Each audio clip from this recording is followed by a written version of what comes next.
Tantor Audio, a division of Recorded Books, presents Cashmere, Cruelty by Nicole Fox, narrated by Marie Hawkins and T.J. Clark. Prologue. April. I burst into the wedding I'm not supposed to be at, with my hands still cuffed tight. I sprint halfway up the aisle, look the groom dead in the eye, and blurt out the truth behind this entire nightmare. I'm pregnant, and it's yours. The groom doesn't speak. For one endless moment, no one does. And honestly, I can't blame them. I can only imagine what this must look like, what I must look like. Between getting kidnapped, escaping by the skin of my teeth, hailing a cab in the thick of Manhattan traffic, and stalking the man in front of me on all social media platforms until I could figure out who and where the hell he was, I didn't exactly get a chance to look in the mirror. My hair must be a veritable mess. Nothing like the slick, intricately braided work of art sitting on the bride's tilted head. The rest of me isn't much better. Instead of a delicate gold ring around my finger, I'm sporting a gleaming pair of handcuffs. I've sweated through every piece of clothing currently touching my skin, and then some.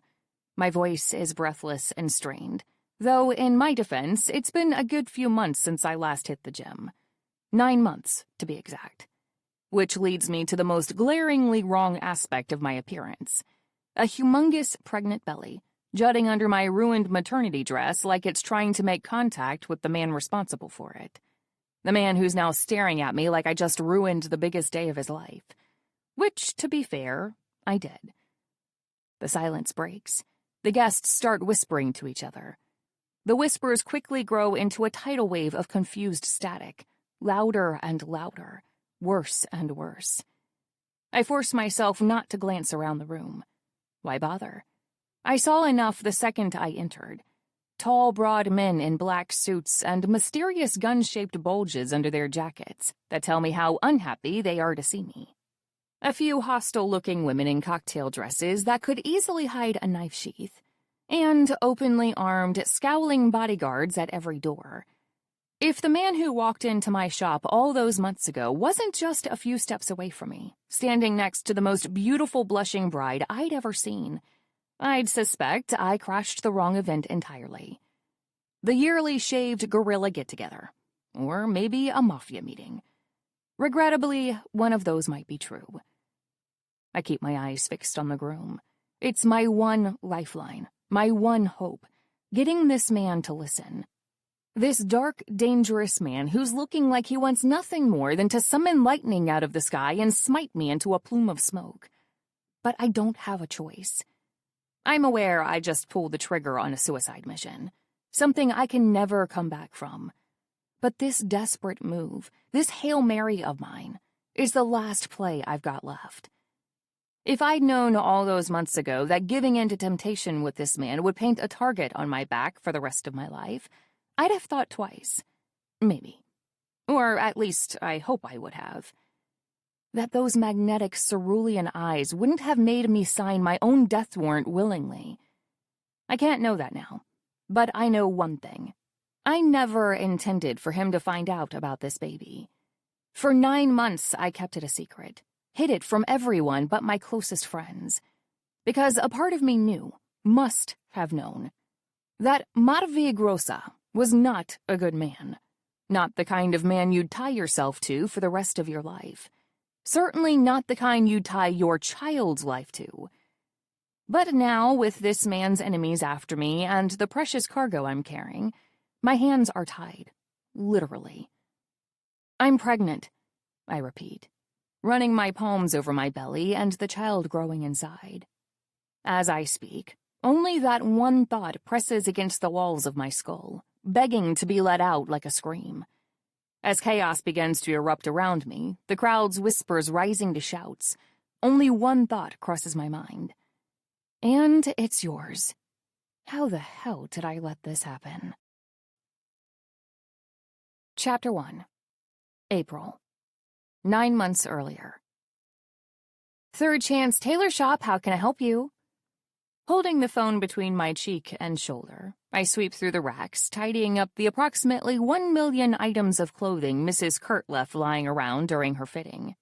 She must have found them interesting, because she took great care to pull each one off its hanger, and then not so interesting, because she took way less care in leaving them heaped in ragged piles in every corner of the shop. You can always tell when a customer's an artist. A con artist, in Mrs. Kurt's case, but an artist nonetheless. Being twice widowed and thrice married at the age of 28 is nothing short of impressive, especially when your husbands are old enough to recognize your grandfather from the trenches. "We absolutely do make custom wedding gowns," I say to the customer on the phone. "Did you have anything specific in mind?" Trick question. Brides-to-be always do. As the customer launches into a detailed explanation of the dress of her dreams, a natural white fishtail model with a pearl-studded Bardot neckline, I finish dismantling Mrs. Kurt's masterpieces, stash everything back where it belongs, and make for the back of the store. I ask the bride-to-be about her veil. That'll buy me another 5 minutes to finish boxing up Mr. Boyd's suit for pickup. I can recognize my boss Elias's handiwork in the stitching, the perfect details that sign a piece as his. At the age of 70 plus a few, as he puts it, Elias Turner is still the most renowned tailor this side of the East River. There's so much to do. I feel like my head might explode. I sigh and curse myself for my stubbornness. I could have really used an extra pair of hands around the shop, especially an expert pair like my boss's. But I can't exactly complain. I'm the one who sent him home. I can handle it, I told him, like a big lying liar. And Elias, bless his soul, eventually relented and took the afternoon off, leaving little old me in charge of the whole shebang, which is precisely what I wanted. That sounds lovely. I take stock of the work I've got left before closing. Patch up Mr. Connor's coat, alter the waistline on Miss Forrest's skirt, sketch out a pantsuit for Dr. Brown's conference, count the change in the register, fix the light bulb in the bathroom, and take out the trash before the raccoons wake up. All in an honest day's work. Like I said, I can handle it. The door chimes. "Be right with you!" I call out, covering the phone as Miss Holland finishes explaining the concept behind the corset's elaborate decorations. I give her an appointment for a first fitting, jot down her details, and wish her a happy day. By the time I make it out the back, the new customer's already tapping his shoe. Very bad sign. "About time," the customer growls, clicking his tongue in annoyance. "I was starting to wonder if I'd have to come get you in person." Normally, I'd tell anyone who spoke to me that way to take that sass and stick it where it rhymes. However, in this case, there are two very good reasons why I can't.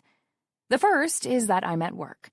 And in my line of work, you can't just ask the customer to kindly fuck off. You can think it, very hard, but you have to do it with a smile. So I smile. "My apologies," I say, keeping my middle fingers holstered for the time being. "Is there anything I can help you?" The second reason I don't tell him off is that as soon as he turns, I can no longer form words. Clear, piercing cerulean eyes root me to the spot. I've never seen a color like that on a human being, like the surface of a frozen lake. Being on the receiving end of that stare, I feel like I'm standing right in the middle of one. One wrong step, and I'd be plunged into the icy depths below. Those eyes are dangerous. "With." I shake my head. "Sorry, come again?" The customer walks up to me, slowly, like a panther on the prowl. "With. Is that the word you were looking for?" Yes. Sorry, I'm a bit out of sorts today." "I noticed." That snide comment immediately brings me back on solid ground. Just who the hell does this guy think he is? "So what can I help you with?" I say instead, my best smile on display. The man gives me a long once-over. It makes me feel exposed, like I couldn't hide if I wanted to. "I need a suit." I exhale quietly under my breath. Now this I can work with. "What kind of suit did you have in mind?" 3 pieces made of fabric. You've heard of those, I assume." Deep breaths, April. You need this job. You want this job. Why, yes, I have heard of those. Are we shopping for any occasion in particular? The man gives me an odd look. None that you'd need to make it your business to know about, Ms. He tilts his head towards my name tag. Ms. Flowers. You need this job. I keep chanting in my head like a mantra. If you stab this customer, you'll lose this job. You can't lose this job, April. It's the only scrap of your dream you've got left. Just formal, then. I settle on, knuckles whitening behind my back. Then, before my middle fingers can shoot out of my hands like twin rockets, I dive into the racks. Clothes are my kingdom. When my hands are buried in fabrics, I am in my element. I pick out 3 vintage jackets that look roughly the customer size, eyeballing the measurements of his broad shoulders, and lay them on the table. But there's one in particular that I want him to pick. One that I just know would go stunningly with those blue eyes, his black hair, his fair skin. He may be an asshole, but he isn't a bad-looking one. With that thought, I put my pick third. Most customers will be drawn to the option in the middle.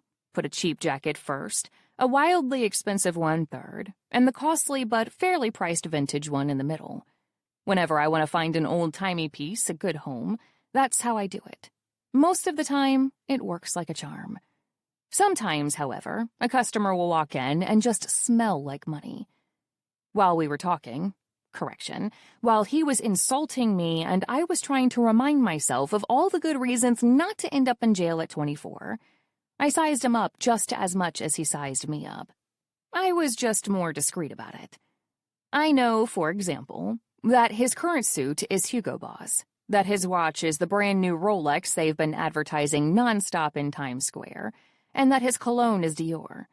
A man like this would never settle for second best. The customer approaches the jackets. I begin to describe the first piece. This is a 2009 Dolce & Gabbana, midnight blue, stretch wool, not a limited edition, but still extremely rare to find. He barely glances at it, moving on to the second before I finished. I pick up the pace. Versace, 1991, embroidered black velvet, number 873 of only 1,000 pieces ever produced. Extravagant, but tastefully so. I would recommend a dove gray shirt underneath. This one. Bingo. Never fails. Ah, yes, the Turner. I pick it up, smoothing out the fabric to show off the colors. Embroidered silk, anthrax gray with Han blue reflections. A pioneer work. Vuitton would only get there in the late 2010s with its Oriental collection, but in much brighter hues. However, this piece was hand-sewn in 1983 using antique Chinese textiles for the embroidery. The pigment is 100% original. I take his hand and run it over the fabric, guiding his fingers over the floral pattern barely distinguishable from a simple arabesque one. That's Elias's specialty, hiding secret messages in his work. And this one, the only floral piece in his entire collection, he hid it in the petals. Forget-me-not. It was the piece that made me fall in love with this place. The man's breath hitches. I realize I may have forgotten personal space entirely, taking his hand like that, but what comes out of his mouth is not a reprimand, for once. Why would you keep this out here? He murmurs, something close to awe in his voice, where everyone can touch it. Pretty things are made to be touched. At some point, I don't know when or how, his hand took over. Now it's guiding mine as it moves across the design. To be used. His skin is warm. I don't know why that surprises me, but it does. I guess I thought that the man with icy eyes would be just as cool to the touch. Nothing this beautiful should ever be left behind glass. He looks at me, at my hand still on his. Belatedly, I realize how wildly inappropriate the air feels suddenly. We're close. When did that happen? Would you, I mumble something incoherent and pry my fingers gingerly from his grasp with sheer force of will. Would you like to browse some more? I'll try it on. I blink. Pardon me?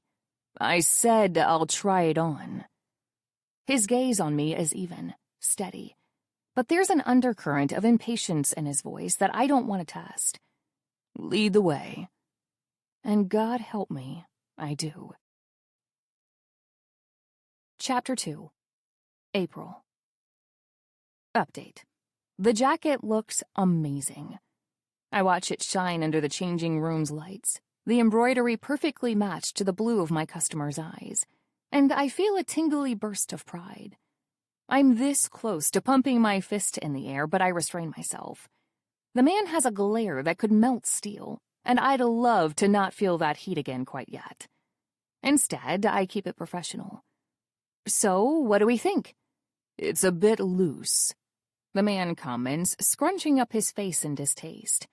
That it is, I agree. Luckily, it's an easy fix. I walk up to him with my trusty tape measure. May I? He gives me a curt nod. Jack it off, please, I tell him, positioning myself behind his back. I help him out of the garment and hang it carefully inside the changing room. Then, tape measure in hand, I rise up on my tiptoes. At first, the struggle is real. This man's built like a tree. Strong, lean, tall. I was hoping to be spared the humiliation of the step stool, but it's not looking good for my pride. If I can just reach a little higher, though.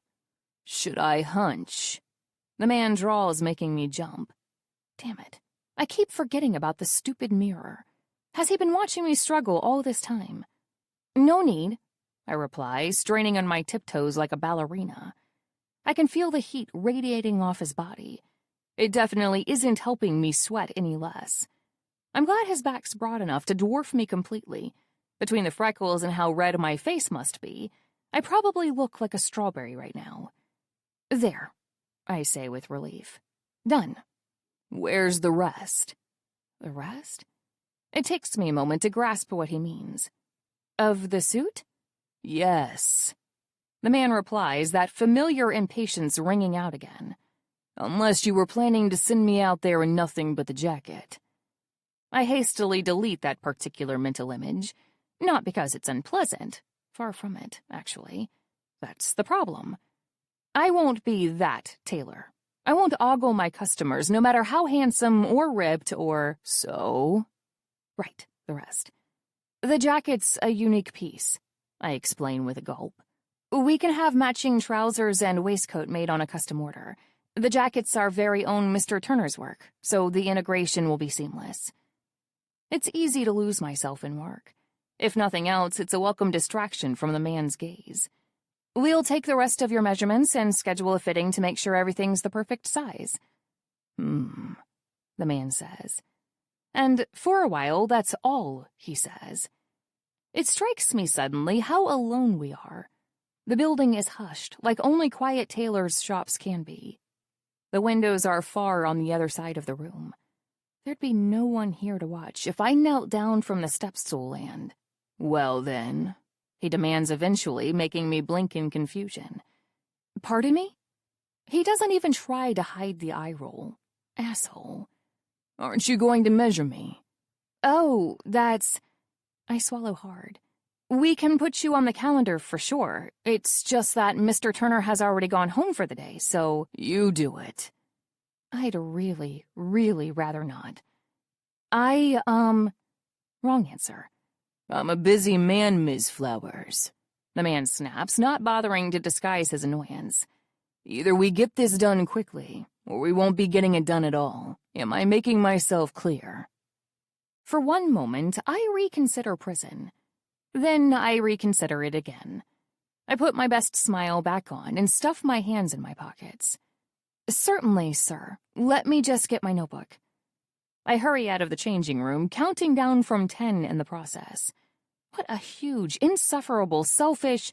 Should I undress? The man calls out from the changing room. No! I squeal, perhaps a bit too loudly. No, there's no need. And then, because there's no blood left from my brain, apparently, I add, Thank you, though. Silence. I bury my face in my hands. What the fuck? I mutter to myself, burning to the tips of my ears. Then I yank my God-forsaken notebook and pen out from under a mountain of papers and make my way back into the Devil's Den. Thus began the most painfully awkward 10 minutes of my life. Get it over with, I coach myself again and again. Just get it over with. This'll all be over soon. I take Mystery Man's measurements from head to toe, literally. He's gonna need shoes, too, so that's important. Most of all, though, he's gonna need pants. When I kneel in front of him, touching my tape measure to his belt and looping it all the way around his groin, I wish for instant, sudden death. Is it possible to die from mortification? No, clearly not. Otherwise, June would be writing my obituary right now. April Flowers, diligent employee, died in the line of duty. Leaves behind a bereaved best friend, a half-blind cat, and a sexual harassment lawsuit. Normally, I'd be making small talk to break the tension. Cracking jokes, even. But this guy's like a statue. Unmoving, unspeaking, unblinking. That last part especially is messing with my head. Whenever I find myself glancing up, there he is, blue eyes burning a hole in me from above, looking down on me. How easily I can picture his big hand sliding into the roots of my hair, my hands sliding up his... "All done," I blurt out, jumping to my feet. Will you be needing a shirt as well?" The usual glare ensues. "Unless you..." "Figured." I cut in with a nervous chuckle. "I'll go grab it for you. I have just the thing." I disappear as quickly as my feet can carry me. In the shop, I take a few seconds more than my task would warrant to catch my breath. My head's spinning, and I'm afraid low blood pressure has nothing to do with it. God, this is all June's fault. My best friend is always saying I need to get out there, need to get myself on Tinder, need to get myself some that. No wonder my mind's in the gutter. "Miss Flowers," an irritated voice calls from the changing room. "Are you sewing my shirt from scratch?"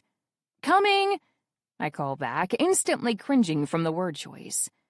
In the gutter might be a step from where my brain currently is, actually. I bring him a sleek gray shirt. It might seem counterintuitive to wear something this dark underneath, I explain, holding out the piece to him. But trust me, you'll thank me later. The man frowns. After a beat, however, he takes the shirt. "I guess we'll see." I leave the changing room, giving him privacy and giving me permission to breathe again. As soon as I'm out, I lose a big exhale, letting my shoulders slump. What a day, I croak, walking around the shop to gather myself. That's when I see it. In the accessories section, rolled up neatly in its display case. A tie. Cornflower blue with indigo details. It's a perfect match. I run excitedly back into the changing room, forgetting everything. When clothes are involved, I tend to forget about the world. "Sir, I think this would look great." I did say forgetting everything, right? Including the purpose of changing rooms. I don't knock. That's my first mistake. I just swing the door wide open, picturing that beautiful tie framed by the lapels of Elias's masterpiece. "On you." And my half-naked customer glares at me. Chapter 3. April. That's when I make my second mistake. Ogling. I can't help it. All my good girl resolutions crumble into a pathetic heap once my gaze follows over the stranger's 8-pack. And I do mean 8-pack. 2, 4, 6, 8. Taut skin over bulging pecs, a sculpted V-cut barely concealed by his unbuttoned pants, and a washboard I could see myself switching careers for. I might be sweating away every drop of self-respect, because suddenly I'm wondering if this guy's in the market for a laundry maid. Uniform up for negotiation. Get it together, girl. Get it. "Should I get you a picture?" I snap back to reality. God, can this day get any more embarrassing? "I am so sorry, sir." Covering my face with both hands, I make a belated attempt at respecting my customer's privacy, which would probably go over better if I hadn't just gotten a full frontal of his happy trail. "That was inexcusable. I wasn't thinking." "You were thinking of something, all right." I grit my teeth. "I promise I wasn't." Grovel, April. Just grovel. I saw this tie outside and I... Suddenly, the tie slips from my grasp. I panic, thinking I must have let it fall. So I open my eyes again. Pretty little thing. And he's right in front of me. I swallow. I know he's talking about the tie, but the way his ice blue eyes trail over my frame makes it difficult to remember that. Smooth, he adds, thumb drawing circles into the fabric, his gaze still fixed on me. Silk? Close. When did it get so close? Yes, mulberry. Finest there is. I nod frantically. Maybe I can still salvage this. The hue is very similar to the embroidery on the jacket. It would also, bring out your criminally blue eyes? Complement your skin color. The man hums. I start to sigh with relief. Shop talk has never failed to save my ass. And yours, I'd say. Until now. His hand circles my wrist. Trapped in that wide palm, my arm looks like a chopstick. It occurs to me that he could snap me like a twig if he wanted to. It occurs to me a moment later that some part of me very much likes that concept. He lifts my wrist up and holds the tie against it. Perfection. I feel my face go very, very red. Oh, well, you should really try it on yourself, I stammer, trying to draw back. Skin tones can be deceptive. I'll leave you to it. Not a chance, Ms. Flowers. He grabs my other arm, lightning quick. How in the hell is he so fast? That's not the kind of speed that goes with that amount of muscle. Sure, he isn't steroid ripped, but still. Before I can shake myself out of my reverie, the stranger's got both my wrists bound. That's what snaps me back to reality. Customers with a poor sense of personal space? I've had those. Customers who speak like a phone sex hotline? Rare, but also not unheard of. In my line of work, there's no such thing as too weird. Whatever the client wants, you go along with it, and you do it with a smile. But no clients ever tied me up before. What are you doing? I squeak, doing my best not to let my voice crack. I test my bindings. The tie is not looped too tight. I could break out of it, if I wanted to. I should be the one asking that. The man rumbles, pressing me up against the changing room wall. I take a step back, but that's all I'm allowed. Soon there is nowhere left to go. What are you doing? I'm suddenly very aware of how charged the air feels. How in the hell did I miss it until now? Am I so used to indulging my customers' every whim that I couldn't tell I was being cornered in my own shop while someone cranked the sexual tension to an 11 out of 10 and broke off the knob? Apparently, yes. I'm helping you? I venture. Wrong. The man's breath is on my cheek now, his cologne overpowering in the small space. He smells like pine and ozone, the darkening sky before a thunderstorm. You're denying yourself. Pardon me? You've wanted me ever since I stepped foot in here, he states matter-of-factly. That's why you accidentally walked in on me, right? Listen up, James Bondage, I snap, feeling my hackles rising. So much for being polite no matter what. I don't know what you're insinuating, but... Oh, you know exactly what I'm insinuating. He sinks his face into my neck and breathes long and deep. Are you really trying to tell me you weren't looking earlier, Ms. Flowers? Gawking. I squirm, but it's not out of fear. More like shame. What must I smell like after such a long, hard day of work? My own perfume's bound to have evaporated by now. No dollar store mix lasts that long. But that's not even in the top 50 of things I should be worrying about. What with the huge, half-naked stranger looming over me and all. I was just surprised, I croak out. You saw something you liked. You took it. I didn't take anything. Not yet, the stranger concedes. But things are made to be touched, aren't they? Isn't that what you said? That's not what I meant. You want me. He runs his free hand down my neck, touching me, as if I'm made to be, and that's a good thing, because you see, Ms. Flowers. His blue eyes meet mine. I want you too. The revelation shouldn't shock me, but it does. Because out of all the boyfriends I've ever had, all the strangers I gave a chance to in the dark, long before I decided it wasn't worth the trouble, no one has ever said those words to me.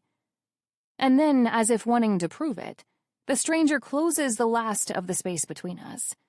I gasp. There's no mistaking the hardness pressing against my thigh, just like there's no mistaking how badly it's affecting me. Through my thin satin blouse and lace bra, my nipples are visibly standing to attention. I pray he hasn't noticed the state of me. But it's a short-lived hope. I can see him licking his lips like a wolf cornering its prey. That's right. He rumbles low and dark. It appears you've managed to bring me something to my liking after all, and I never leave something I like on display. I'm not for sale, I say through gritted teeth, and I'm not offering to pay. He brings his face even closer to mine. One miscalculation, one little twitch, and our lips would meet. Are you going to leave what you want on display? He waits. He waits. I don't say no. So he takes that for exactly the answer it is. Claim me. I kiss him. That's my third and final mistake. I surge forward and claim his lips with mine, dragging him the rest of the way down. I use my teeth. I'm not afraid. I want this. And wasn't he the one going on and on about taking the things you want? For once, I'm apparently right. It's a kiss unlike any I've ever had before. It's not particularly nice, to be honest, or kind, or tender, or gentle. Actually, it's fucking savage. He pries my lips apart and licks into my mouth, hot and hard and deep.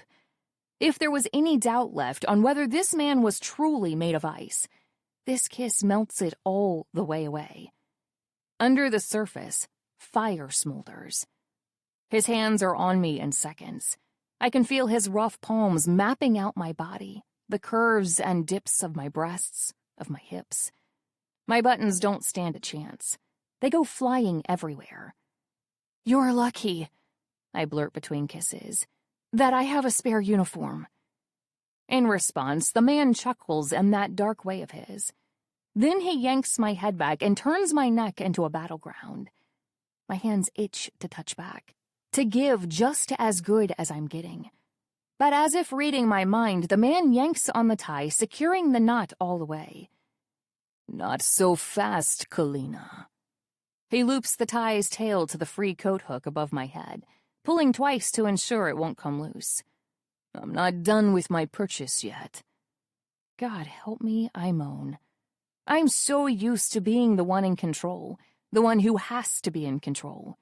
If I'm not on top of every little thing, I feel like my life will just spiral out of my grasp, like it used to be. So this, being stripped of all say, I'm not gonna lie, it's doing it for me. I feel my thighs being pried apart. I don't resist. I could never. I'm so wet I can't breathe. He notices it too. Blat, he growls, pushing my skirt up and my panties aside.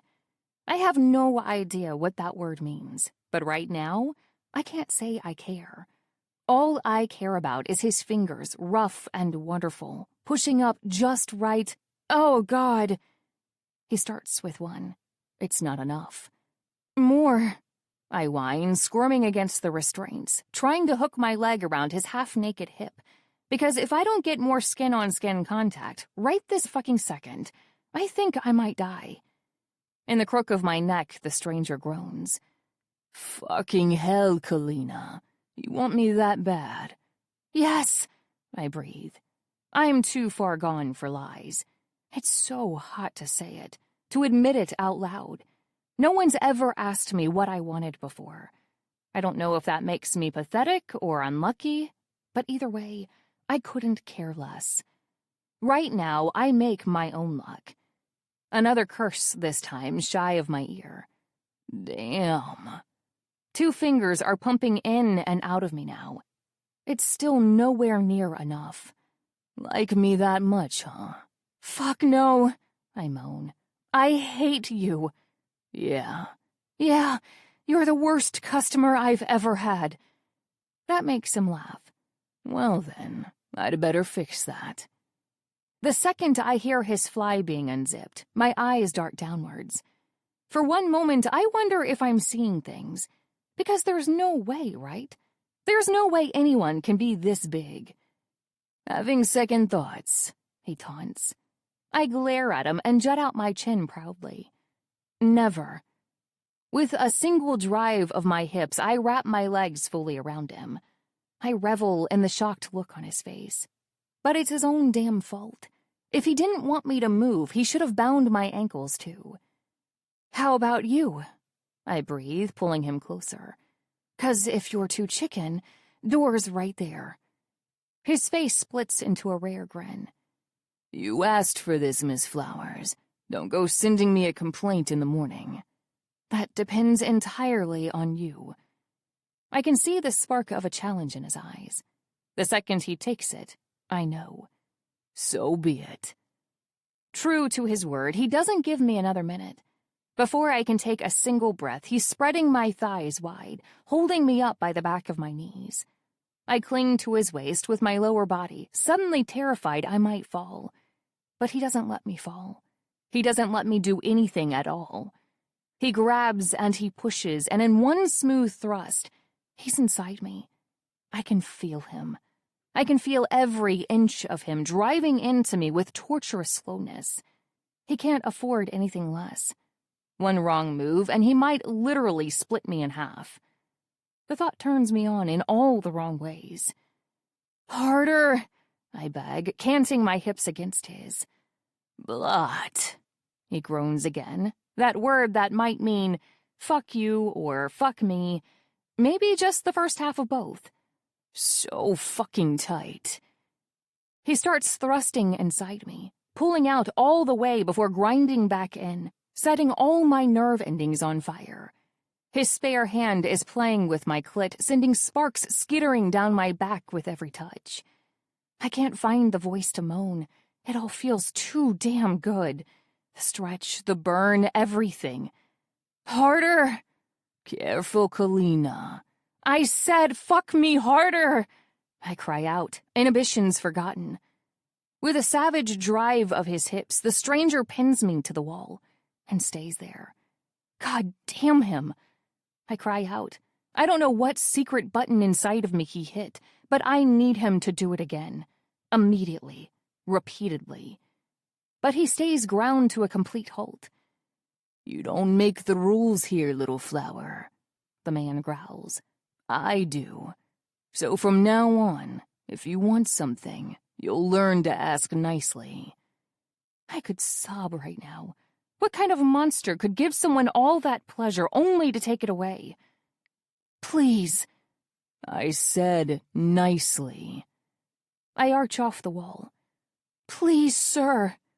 I babble incoherently, glistening with effort, my breasts falling out what's left of my blouse. Please, please fuck me, please. He kisses me silent. And then finally, he gives me what I need. There's no restraint this time, no lingering concerns. There's only want and heat and waves of pleasure rolling over me, threatening to pull me under. I hope to God they do. Because I can feel my orgasm building inside me. Higher, higher, tighter, tighter. Please, I moan, no longer knowing what I'm asking for. Only that I need it more than I've ever needed anything in my whole damn life. Please, sir. A bite on my breast. My skin tingles with pain, then pleasure. I can feel him sucking, ready to devour me. I wish he would. What do you want, Kalina? He asks then, nearly sweet. I want you, I keen, desperation in my voice. I want to come, want you to make me, want you to come inside me. You want me to breed you? He groans, lips back on my throat. Fuck no, the rational part of me says. That sounds like a nightmare. Unfortunately, it's not the part that's calling the shots right now. Yes, I cry out. Even though I know it's just dirty talk, it feels insanely hot to think it. That this stranger might mark me in such a permanent way. Own me. Yes, fuck, breed me, make me yours. I come so hard I nearly black out. My body shudders, suspended in the air, held up by nothing but the blue tie and him. And then I feel him shudder too, fucking into me harder, harder, until I come again. I don't know how that's possible. I still haven't stopped coming from before. But as soon as I feel him spill inside me, that spark flares anew, making me arch all the way off the wall. I nearly rip the tie off the hanger in the process. In any other context, it would be unforgivable. Right now, I don't care. But that's part of what sobers me up in the end. I'm still catching my breath against this man I don't know the name of, when, terrifyingly, something else happens. The door chimes. Oh, fuck, I curse, scrambling to get my feet back on solid ground. Let them leave, the man murmurs into the crook of my neck. Hello? Calls the voice I instantly recognize as Mr. Boyd's. April, are you there? Please untie me, I squeak as quietly as I can. Why, I'm not done with you yet. I'm definitely done with you, I hiss, trying to magic my way out of my bonds like a sartorial Houdini. Yeah, see, I don't buy that. The tie tears. Fuck. I cling to the only thing I can, the man who's currently still inside me.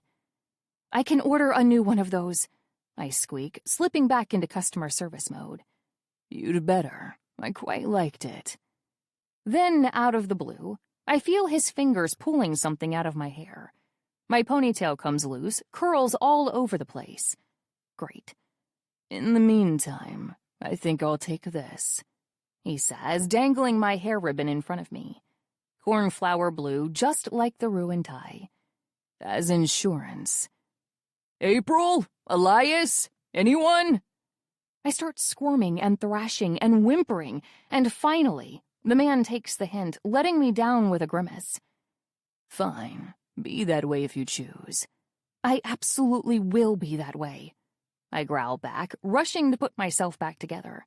My blouse is unsalvageable, but maybe. I thought that was my shirt. The man frowns, watching me steal the dark gray shirt I gave him to try on earlier. It will be, in 10 to 15 business days. I tell him curtly, rolling up the sleeves. If you decide to purchase. Well, now I'm not so sure. I give him my worst glare, but I can't waste time trading evil looks with this arrogant, beautiful asshole because Mr. Boyd is still thumping around in the shop impatiently. I compose myself as best as I can, watching him do the same in the mirror.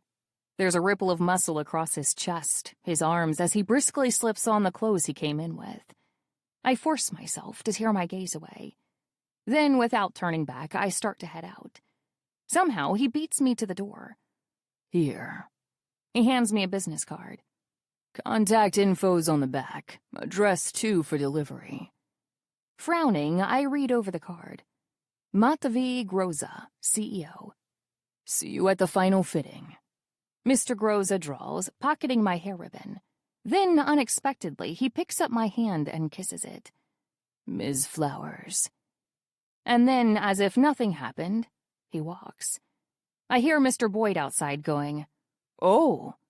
Probably expecting Elias, and then noticing at the last second the man in front of him is much paler and much taller and much, much scarier.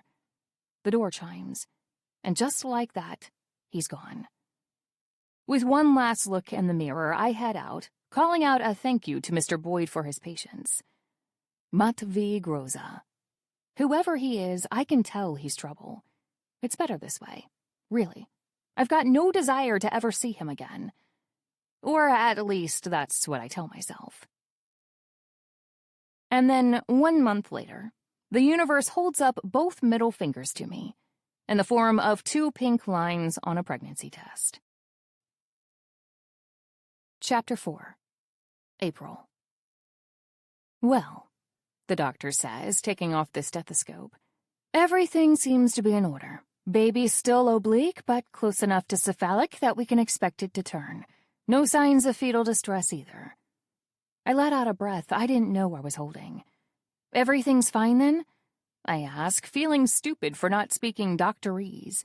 Are there such things as stupid questions when you're pregnant? Luckily, Dr. Allen doesn't seem to think so.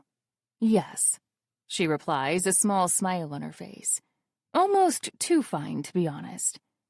For the first time, her smile falters into an equally small frown. And just like that, my anxiety rushes back tenfold. And, why is that? You're in your 39th week, she says, like it explains everything. I nod along, pretending I'm not about to have a panic attack while half naked with my bits out in my OBGYN studio. Dr. Cecilia Allen has many great qualities, but tact is definitely not one of them. In normal circumstances, she continues, your baby would have kicked its way out already. What a reassuring mental image. Well, a due date's just a guess, right? I ask with a nervous chuckle. That certainly seems to be the case with your family history, the doctor muses, pulling out a file. I can tell it's mine by how thick it is. Ever since my baby decided to sleep through its own birth, we've been meeting weekly for ultrasounds and checkups. One more week, and it's gonna start looking like War and Peace. You mentioned your mother's pregnancy with you ran 43 weeks. 44, I correct, and 46 with my little brother. She didn't consider induction. With Charlie, yes, but it was... I struggled to find the right words. I have a feeling bloodbath isn't a term to be throwing out inside a doctor's office. Difficult, I settle on. If possible, I'd like to avoid that. Yes, you've said. Dr. Allen muses, turning a page. Well, for now, the baby's health looks good. The heartbeat's strong. No signs of fetal macrosomia either. Then, snapping the folder shut, she turns to me. But I really can't recommend letting this go on too long.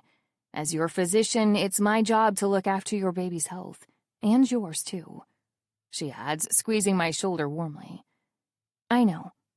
It gives me a pang of guilt, the implication that I'm not thinking of what's best for my baby. But I know Dr. Allen didn't mean it like that. For better or worse, she's been my rock these past 9 months. Thank you, Dr. Allen. I promise I'll consider it. She smiles. I know you will. Oh, and by the way, she adds, rotating in her revolving chair, here's your test results. I take the envelope with trembling hands. Thank you. Sure you don't want to know the sex? Dr. Allen jokes, typing something on her computer. That's usually my cue to get my clothes back on. Nah, I tell her as I pop up and get dressed. I want it to be a surprise. It's more than that, really. But I don't see a point in burdening Dr. Allen with my existential musings, so I don't bother elaborating. All right, I blacked it out in there like you asked, but feel free to call any time if you change your mind.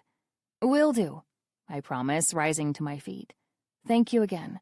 See you in a week, Dr. Allen calls after me, her eyes already on the next patient's file, and I give her a quick nod. On my way out, I pass by couples holding hands in the waiting room.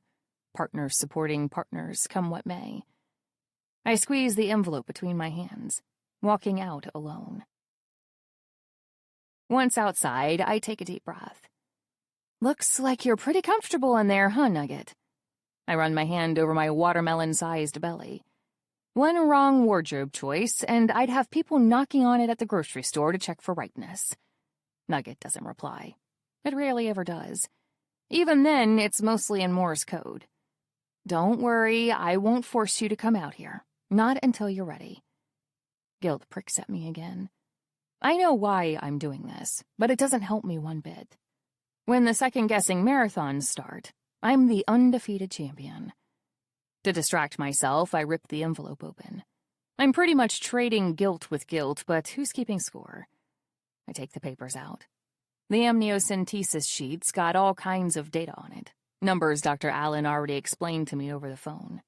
No chromosomal anomalies, no illnesses. In short, nothing to worry about. The second sheet, however, is different. I asked to see these results on my own. I wanted to be prepared. Of course, I'm realizing now that no number of pep talks in the mirror is going to make this easier. Paternity tests aren't supposed to be taken behind the father's back, after all.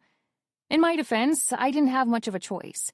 It was either swipe the guy's hair from the jacket he tried on once and forge his signature on the consent form, or call him and tell him you're pregnant.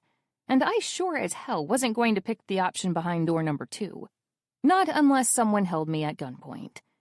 Because if the internet rumors are true, Matvey Groza is not the kind of man you'd want for a baby daddy. All right, Nugget, I say out loud, trying to calm my hands from shaking. Moment of truth. I unfold the sheet. The words DNA paternity report stare judgmentally up at me. I glance over the columns in the first page. More numbers. I don't care about these ones. The only number I care about is at the end of the second page. The number that will spell out my doom. Based on the analysis of the STR loci listed above, the probability of paternity is 99%. I mutter to myself. Of course, figures. I can't say I'm surprised. Honestly, it was either him or Jesus, but I guess a part of me was hoping for a miracle. Well, I sigh, giving Nugget a small pat over my belly. You might not be the second coming, but you're still my special little guy. Or girl. I start making my way back to my car. Well, mine and June's. People argue there's little point owning a car in New York City, but they clearly haven't tried taking the subway while a bazillion months pregnant. If the elbows and mariachi bands don't get you, the rats will. I reach the parking lot. My little Honda Civic is still where I left it. Never something to take for granted.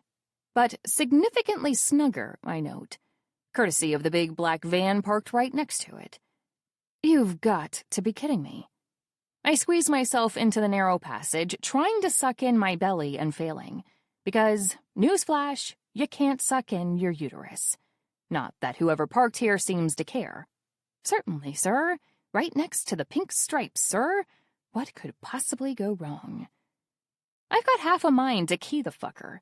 I'm debating whether I should actually go through with it when, all of a sudden, the van door slides open. Oh, thank God. I sigh, turning in the newly freed pocket of space. Look, I've got to get out of here. Would you mind? They say hindsight is 20/20. For example, I know now that I shouldn't have squeezed myself between my car and an unknown van. I know now I shouldn't have forgotten Girl Safety 101. Never be alone in a parking lot. But knowing it now is pretty fucking useless. Because as soon as the guy grabs me, I'm already done for. Chapter 5. April. One thing to be said for the dumb girl who just got herself kidnapped. I don't go down without a fight. I scream. I kick. I scratch. I bite. That last part makes my captor scream, which is strangely satisfying. By the time I've got a black bag over my head and cuffs around my wrists, I'm pretty sure I've done more damage to him than he's done to me. And then I hear him curse. Blut! He spits, manhandling me into a corner of the van. My blood turns to ice. Stai bene? Another voice calls from the driver's seat. I'm no linguist, but I'm fairly certain that's an entirely different language than the one my first kidnapper just spoke. He must realize it a split second after I do, because he quickly corrects himself. You okay? English. That I can work with. The bitch just bit me. Shithead number 1 growls. Hey! I snap. Language, asshole! Not the smartest thing to say. Again, hindsight. Mine is sorely lacking. Pain sparks across my cheek. A loud crack echoes through the moving van. Shut the fuck up, Curva! For Nugget's sake, I do. Then the man snatches something from my hands. The paternity test. I didn't realize I was still holding it. I must have done it subconsciously when he grabbed me. Like your boss said, shithead number 1 gloats. It's a match. This is Matvey Groza's kid. Fuck. I try to calm myself. Deep breaths, April. So this is a mob hit. So what? You've handled worse. Remember Coralina Torres's quinceañera? You saw that cake topple. You can handle this. Of course it's a match. Shithead number 2 bristles. My boss doesn't make mistakes. We put a tracker on Groza's records as soon as he crossed the ocean. Your boss could learn a thing or two. The air is tense, I can tell. Whoever these two are, something tells me they're not from the same circles, that they haven't been working together for long. Good, I can use that. For a while, I remain silent. I listen to the sound of asphalt under the wheels. A bump. Then 2. We're exiting the hospital compound. Any moment now, we'll have to make a turn. Left. I pray to whoever's listening. Make a left. Take the expressway. Then once you're stuck in traffic, they go right. Son of a bitch. I slump against my corner. Of course, my rotten luck would make an appearance now. Back in school, I used to get teased about it all the time. April flowers brings May showers. The kids would chant, running around me in a circle under the rain. Because it would rain, without fail, every time I decided to come on a field trip. I learned to stay home quickly after that. But now I don't have that option. Now, if I ever want to see home again, I need to make my own luck. I keep track of the route. I've driven to this hospital and back for months. I know every shortcut, every road, every crossing. It doesn't take long before I recognize the bustle of Times Square. The traffic packs us in. The driver curses. Horns blare all around me, in full NYC rush style. Now or never, April. I cough once, twice. Then I cough some more. Hey, I call, meeker this time. Inoffensive. Could I have some water? You'll get it once we're there. I can't. I wheeze a bit just for good measure. I can't breathe. For a moment, I'm terrified shithead number 1 simply won't care. He's already slapped me once. How hard can it be to ignore me too? But then I hear another voice, the driver. Just give her a sip, dude. She's pregnant. I don't give a fuck what she is. The boss needs her whole. Give her some goddamn water. With a click of his tongue, shithead number 1 relents. Here. He grumbles, all but shoving me a plastic bottle. Don't try anything funny. What am I gonna do, belly bump you like a sumo wrestler? Thank you. I croak instead, taking the bottle with my cuffed hands. It takes a couple of tries to open it. Shithead number 1 certainly isn't rushing to help me. Asshole. If only this bottle were glass. Could you? I ask, gesturing to the hood over my head. With a sigh, my kidnapper complies. Fuck you, I murmur sweetly. What's that? Thank you. He scoffs. Just be quick about it. I take slow, deliberate sips. Now that I can finally see him, I realize my captor is nearly as tall as Matvey was. He has to hunch over to avoid bumping his head on the roof with every pothole. Perfect. The second he turns, I slip some water between my crossed legs. Discreetly, though. Then, as if nothing happened, I drink the rest of the bottle and crumple it. Thanks, I say again, offering it to him. Sorry, did you want some? It's fine. The man grits, clearly irritated. He moves to take the crumpled bottle from my hands. That's when I act. Ah! I cry out suddenly, folding on myself. I let the bottle fall, then hunch some more. God, it hurts! What's happening? The driver calls, concern in his voice. I don't know, man. Shithead number 1 is panicking now. She just started fucking screaming. Well, ask her then, dumbass. Oh, God! I sob, making a show of feeling the floor between my legs. I think my water's... You pissed yourself? The man frowns, taking a step back in disgust. No, I say. My water broke. I think the baby's coming. The van screeches to a halt. Bingo. The fuck you doing, man? Shithead number 1 yells. Are you fucking serious right now? Slightly less shithead number 2 shouts back. She's about to give birth, dude. We need to turn back. It could be a trick. Please, I babble, wishing I could send footage of this to the Academy. I deserve gold statuettes for this show I'm putting on here. Is there blood? I can't tell. I don't know, stammers shithead number 1. It's too dark. Check! I plead, my final gamble. Please, check with your hand. I can't do it with the cuffs. I can't. She's right, the driver calls, seemingly oblivious to the horns blaring all around us. You need to check for blood. The child could be in danger. No way, my kidnapper balks. No way in hell am I sticking my hand in there.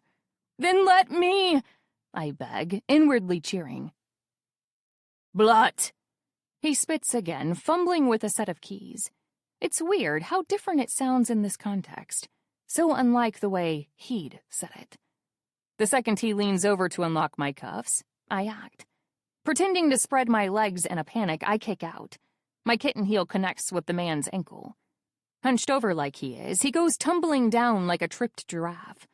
Oh no! I yell for the driver's benefit, kicking my kidnapper's fallen gun within my reach. Are you okay? Then, without a moment's hesitation, I slam it into the back of his head. What's happening? Help! I think he hit his head. And the Oscar goes to... Porco putana! With a yank on the handbrake, the driver gets out of his seat. Hold on, I'm coming over. I don't hear whatever he says next. By the time he walks around the van, I'm already out. With my cuffed hands, I rip a cab door open and slip inside. Hey! The passenger yells. You can't just... Drive! I scream. And thank God the cabbie does. It takes me a full minute of catching my breath to realize why they'd been so quick to obey. Oh! I blink at the gun in my hand. This? I'm so sorry. It's not mine. I wasn't... Whatever you say, miss, the cab driver says, his voice reduced to a squeak. The man in the back seat next to me is positively pale. Please let me go, he stammers. I have a family. Sure. He flies out of the still-moving car. It's lucky we're driving so slowly. My kidnappers have all but halted traffic in the crossing. Quickly, I toss the gun out the window. I need to go somewhere, I tell the cab driver, who's still staring at me like I've got 2 heads, which I suppose if you're counting nuggets. Anywhere, he breathes. I pull my phone out of my coat pocket. Then I fish something out of the case, a business card. His business card. I type his name into my browser. After that wretched afternoon, we haven't had any more contact. I made sure to call in sick at that final fitting. I had no desire to ever see him again. I can't say I want to now, but I also don't have a choice.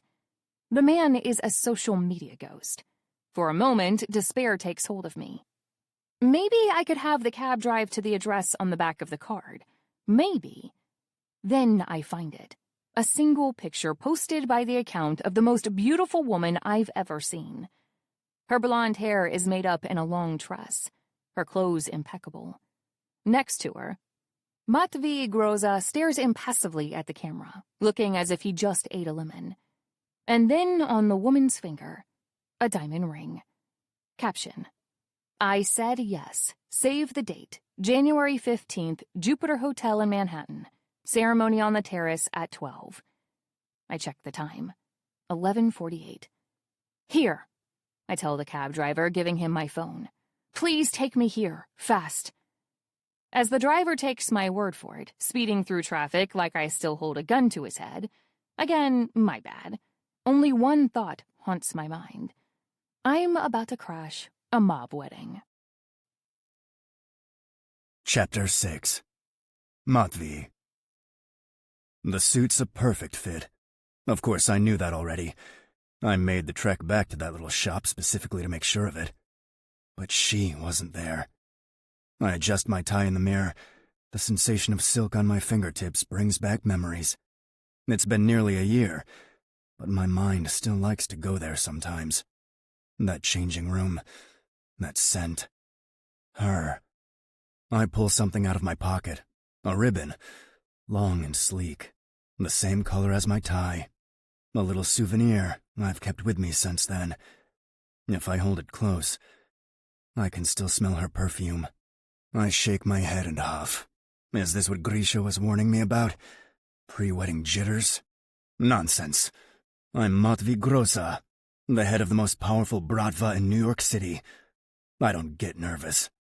Especially when it comes to politics. And make no mistake, that's all this is. A knock sounds on the door.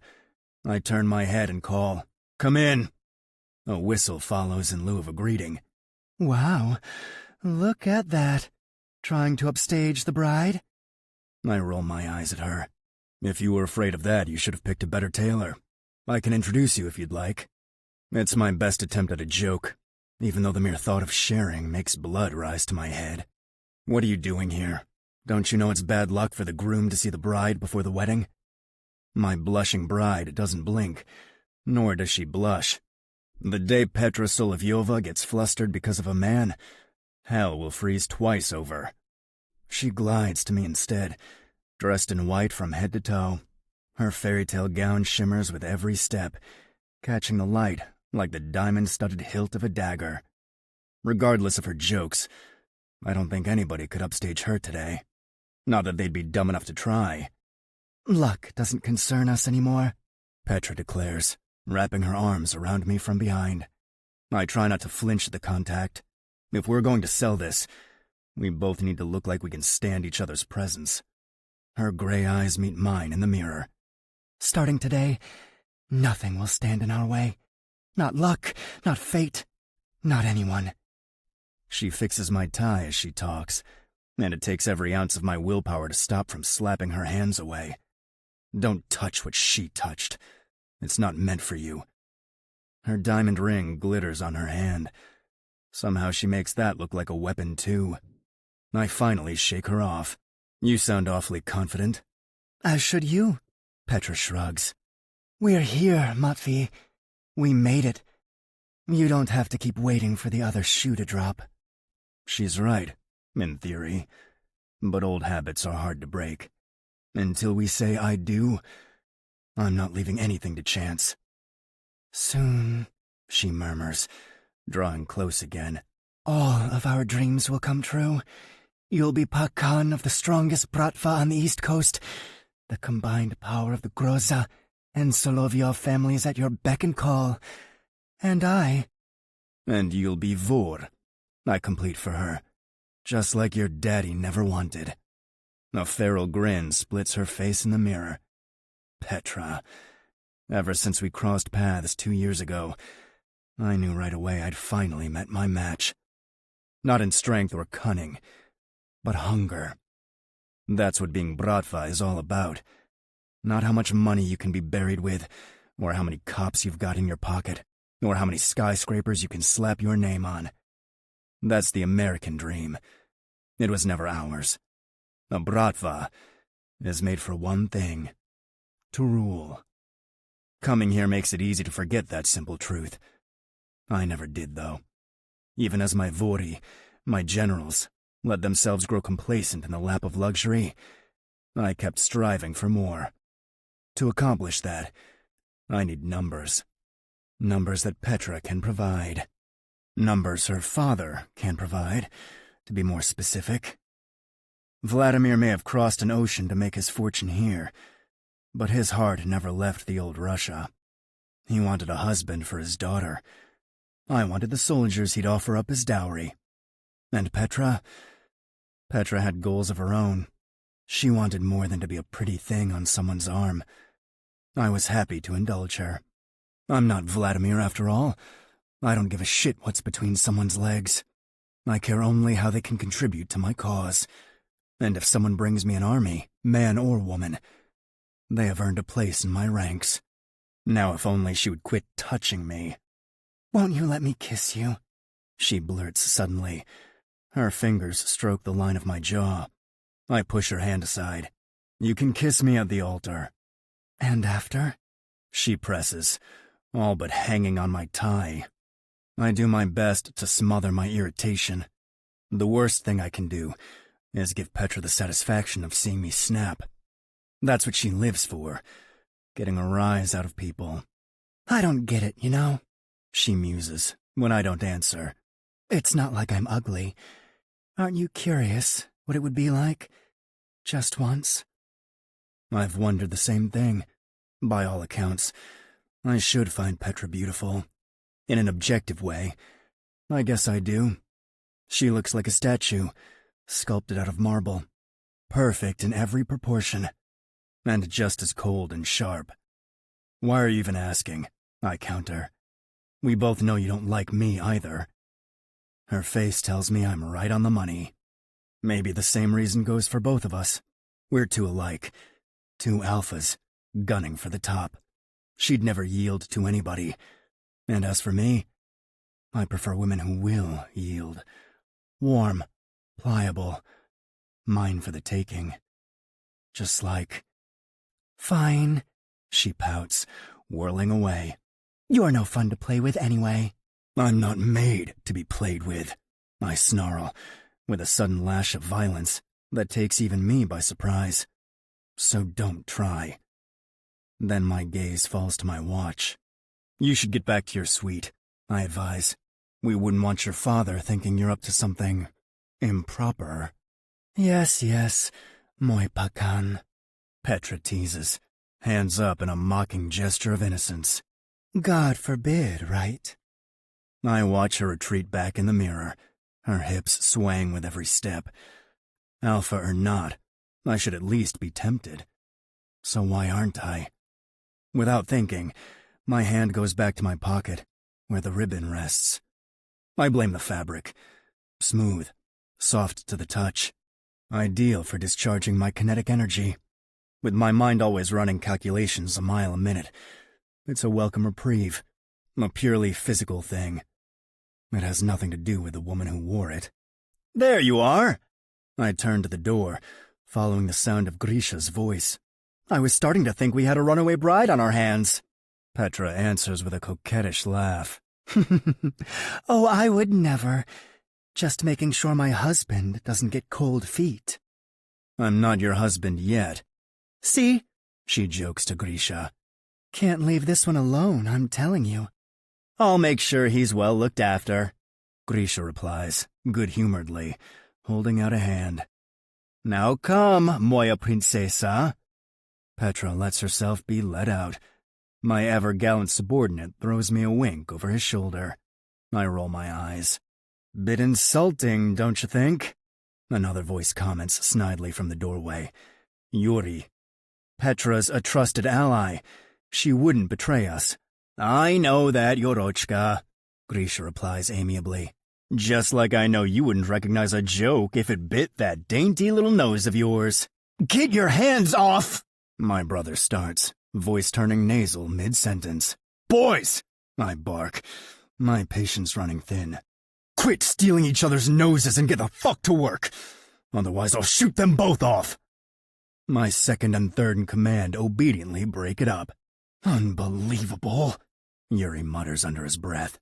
Let it go, I warn him. I swear, the second you're in a room together, you both revert to toddlers. I can see an objection on Yuri's lips, but he seems to think better of it. Good. I'm not in the mood for games today. Are you ready? He asks instead. I throw one last glance in the mirror. The jacket looks as crisp as it did that day in the shop. Better even. As ready as I'll ever be, I sigh. And? Yuri pauses, looking for the right words. Are you sure about this, brother? Am I? I have to be, I settle on. We need the Solovyov numbers. Otherwise it'll take years before we grow big enough to take on... I don't say the name. Yuri knows perfectly well who I'm referring to. I understand, he says finally. He still looks conflicted, but I choose to ignore it. Brides and grooms probably aren't the only ones who get nerves on days like these. But... Yura! He stops. The nickname always makes him listen. It reminds him of when we were kids. Just two orphans stumbling in the snow, learning how to wield a gun to survive. It's just a wedding, I say, squeezing both his shoulders. He's so tall, it's hard to remember he's only 22. I used to dwarf him by a whole head. Now it's mere inches. It's not that big a sacrifice. But you don't love her. I was never planning to marry for love, brother. But blood, I tell him, turning serious, is the only tie I need. The only tie we can trust. Anything else is fleeting at best, and at worst, a lie. I see him swallow, then nod. I know, Motya. I know you do. With one last pat, I let Yuri go. Then I cross the distance to the door. Is it time yet? Yeah, Yuri says, checking his watch. It is. I grin. One last effort, and everything I've ever wanted will be within my reach. Allies, power, means. Best of all, revenge. Well then, I say with a grin. Lead the way, brother. I walk up to the altar. By my side, Yuri takes his spot as best man. I can see Grisha in the crowd, giving me a sneaky thumbs up. Then the march starts playing. As the organ sings, Petra walks in on her father's arm. Decked out like this, in 6-inch heels, and a tiara that would put any tsarista to shame. She makes Vlad look like a garden gnome. Somehow, I get the feeling it's intentional. With each step she takes, I can feel my dreams closing in. With each word out of the priest's mouth, I can feel my ambitions settling in my grasp. With each respective I do, I can sense the balance of the world shifting. When the officiant says, "Speak now, or forever hold your peace," I nearly laugh. Who in their right mind would cross us? Who in their right mind would oppose this? And then, like lightning striking twice, April Flowers rushes in. I'm pregnant, she announces breathlessly, sporting the most gigantic belly I've ever seen. and it's yours. Fuck. Just like that, things have changed. Chapter 7. Matvey. It happens in slow motion. That's what it looks like to me, at least. After my wedding-crashing tailor drops her bomb, the terrace goes deadly quiet. For a second, the air is still, like the instant before a shootout. And then it begins. The first punch flies from the back rows. Of course it does. That's where the Groza and Solovyov men sit mixed with each other. It was Grisha's brilliant idea. A show of unity. Right now, unity looks like a broken, bloodied nose. You! The Solovyov grunt yells above the crowd. How dare you insult our princessa like that? The fuck's wrong with you? Know your place, Salaga. Did you forget who's your new pakan? Fists go flying. So does the furniture. And Vlad's very expensive imported ornaments. A chair soars above the crowd, landing with a vicious crack on the back of one of my men. The Groza group responds by hurling the entire row back at the offending Solovyovs. A wooden leg hits the latch on the bird cage. White doves are released, flocking at the wrong angle, diving straight into the brawling guests' faces. Cheeks get scratched, eyes get pecked, feathers scatter everywhere. I duck under a Fabergé egg, screaming toward me like a bullet.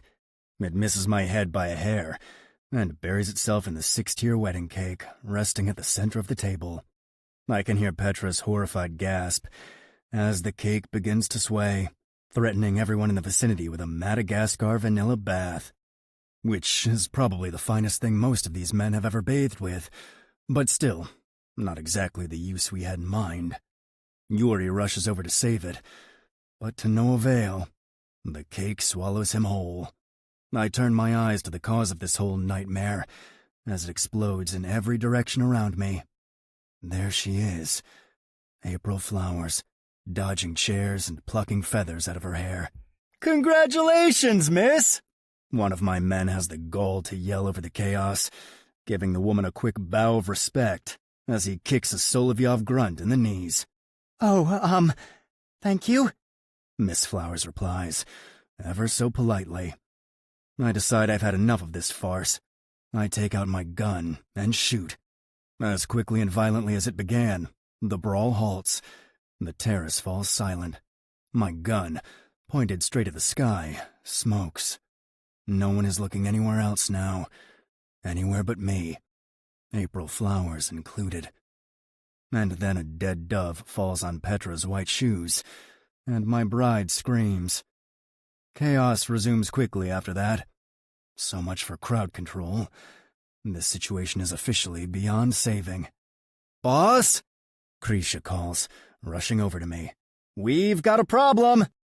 "No shit." "No," he insists, grabbing my elbow. "We've got a problem!" I follow Grisha's line of sight.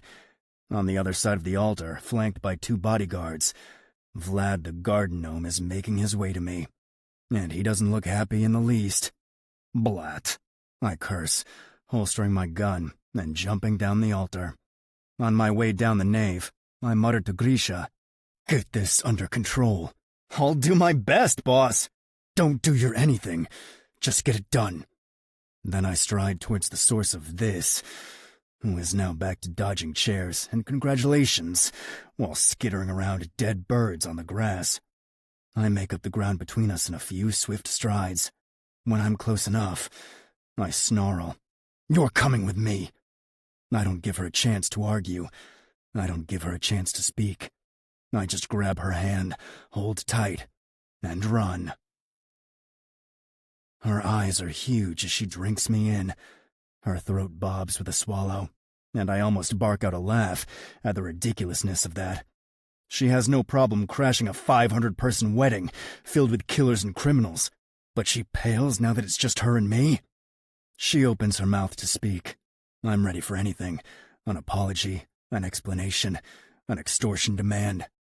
Instead, she mutters dreamily, It really is a perfect fit. "Excuse me?" Nothing. It's just, the jacket, it suits you really well. I glance back at the tailor in disbelief. "That's your concern?" I growl. "You just crashed my wedding, and you're wondering if my suit fits?" I weave through the crowd, dragging her behind me. I can see my men forming a perimeter around us, watching both our backs. I didn't even have to say anything. They just fell in line with their pakan. No questions asked. By contrast, I can still hear Vlad barking orders to his disorderly troops at the altar. Should have added a pocket square, though, the woman next to me mumbles. I'm going to kill her. We get in the elevator. It's not a long ride to the penthouse. In fact, it would have been faster to take the stairs, but I wasn't certain she could do that, what with her. Don't look at her belly. But it's impossible. Every time my gaze darts towards her, that's where it goes. Not her warm hazel eyes, as white as a doe's. Not the spray of freckles on her cheeks, so far from innocent. There. This miniature hall of mirrors doesn't help.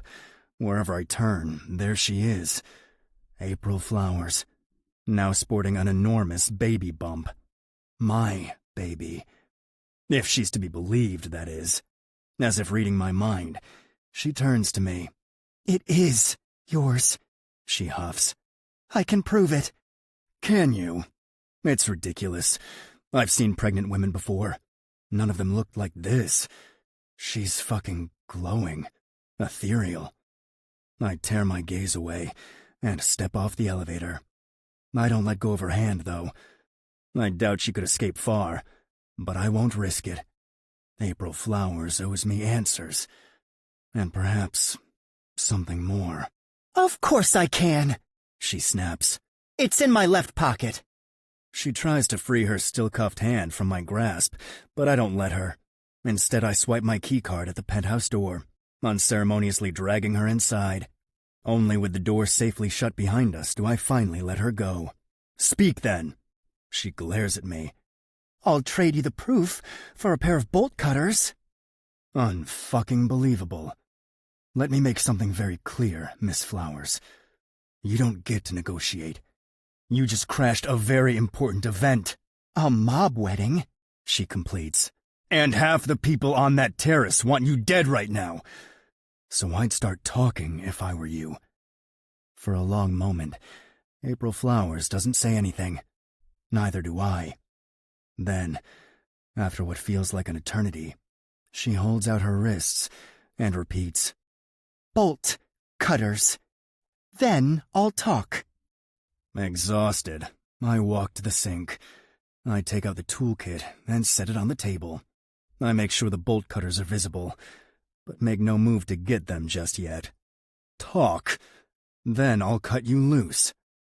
My feisty tailor doesn't move, so I take out my gun and set that on the table as well. That seems to get a reaction out of her. Wow, class act, aren't you? Yes, and if I decide to use this, it won't matter whether your hands are free or not. So talk. Now. Trembling with rage, she stuffs both her cuffed hands into her pocket. Then she fishes out something. There, asshole. I take the crumpled paper from her. What's this supposed to be? You can read, can't you? I grit my teeth. In my entire life, no one has ever dared speak to me like this. Oddly, I don't hate it. I scan the document. I quickly realize what it is. A paternity test. How did you get this? I ask in disbelief, skimming over the data-filled columns. Your jacket, she answers. You left hair on it. It's inevitable, really. Happens to the best of us. And you swiped it? Yeah. She shrugs. So, it's either your kid or Mr. Buttons's. Who's that? My cat. I stare at her. These tests require a consent form. Which I handed in. How? Your receipt. I keep staring. Don't look at me like that. My tailor/forger says, cuffed hands raised in a show of innocence. If you don't want your signature forged, next time, order on our website. I ought to be mad. I ought to be fucking furious.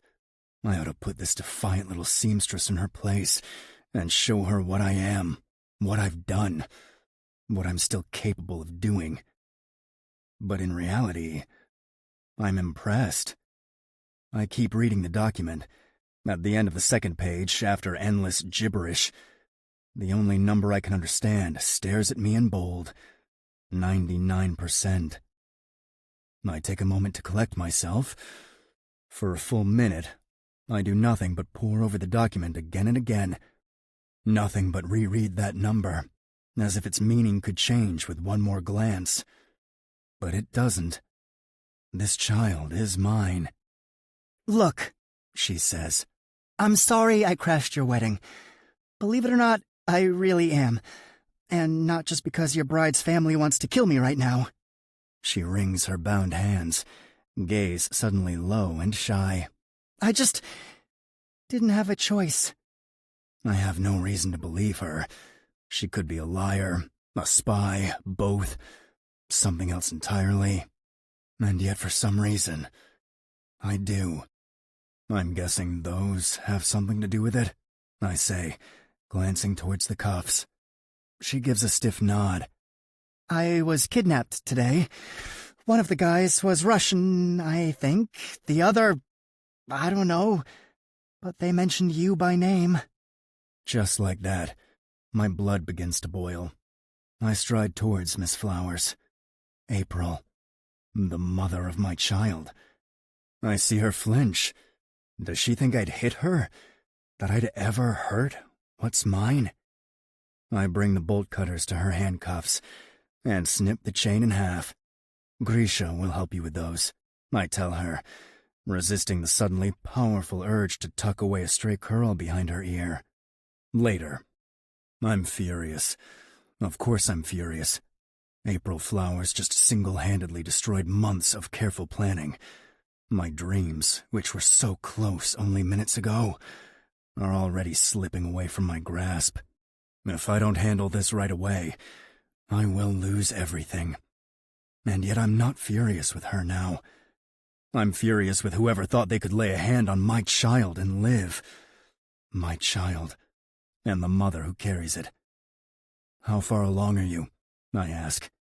April blinks at me, like she wasn't expecting this question. 39 weeks? I frown. You're due soon. Last week, actually, she mutters. It's a thing. My family does this. Our babies tend to run late. Kidnapping a 9-month pregnant woman. When I find the pieces of shit who did this, there won't be a single bone left to bury. I swear I'm not making this up. April carries on, panicked. You can check on the test. It's all in there. I believe you. It's the second time I've said that today. It's not a usual thing for me. But nothing about today is usual. I finally let myself look at her belly. Full, swollen, with my child.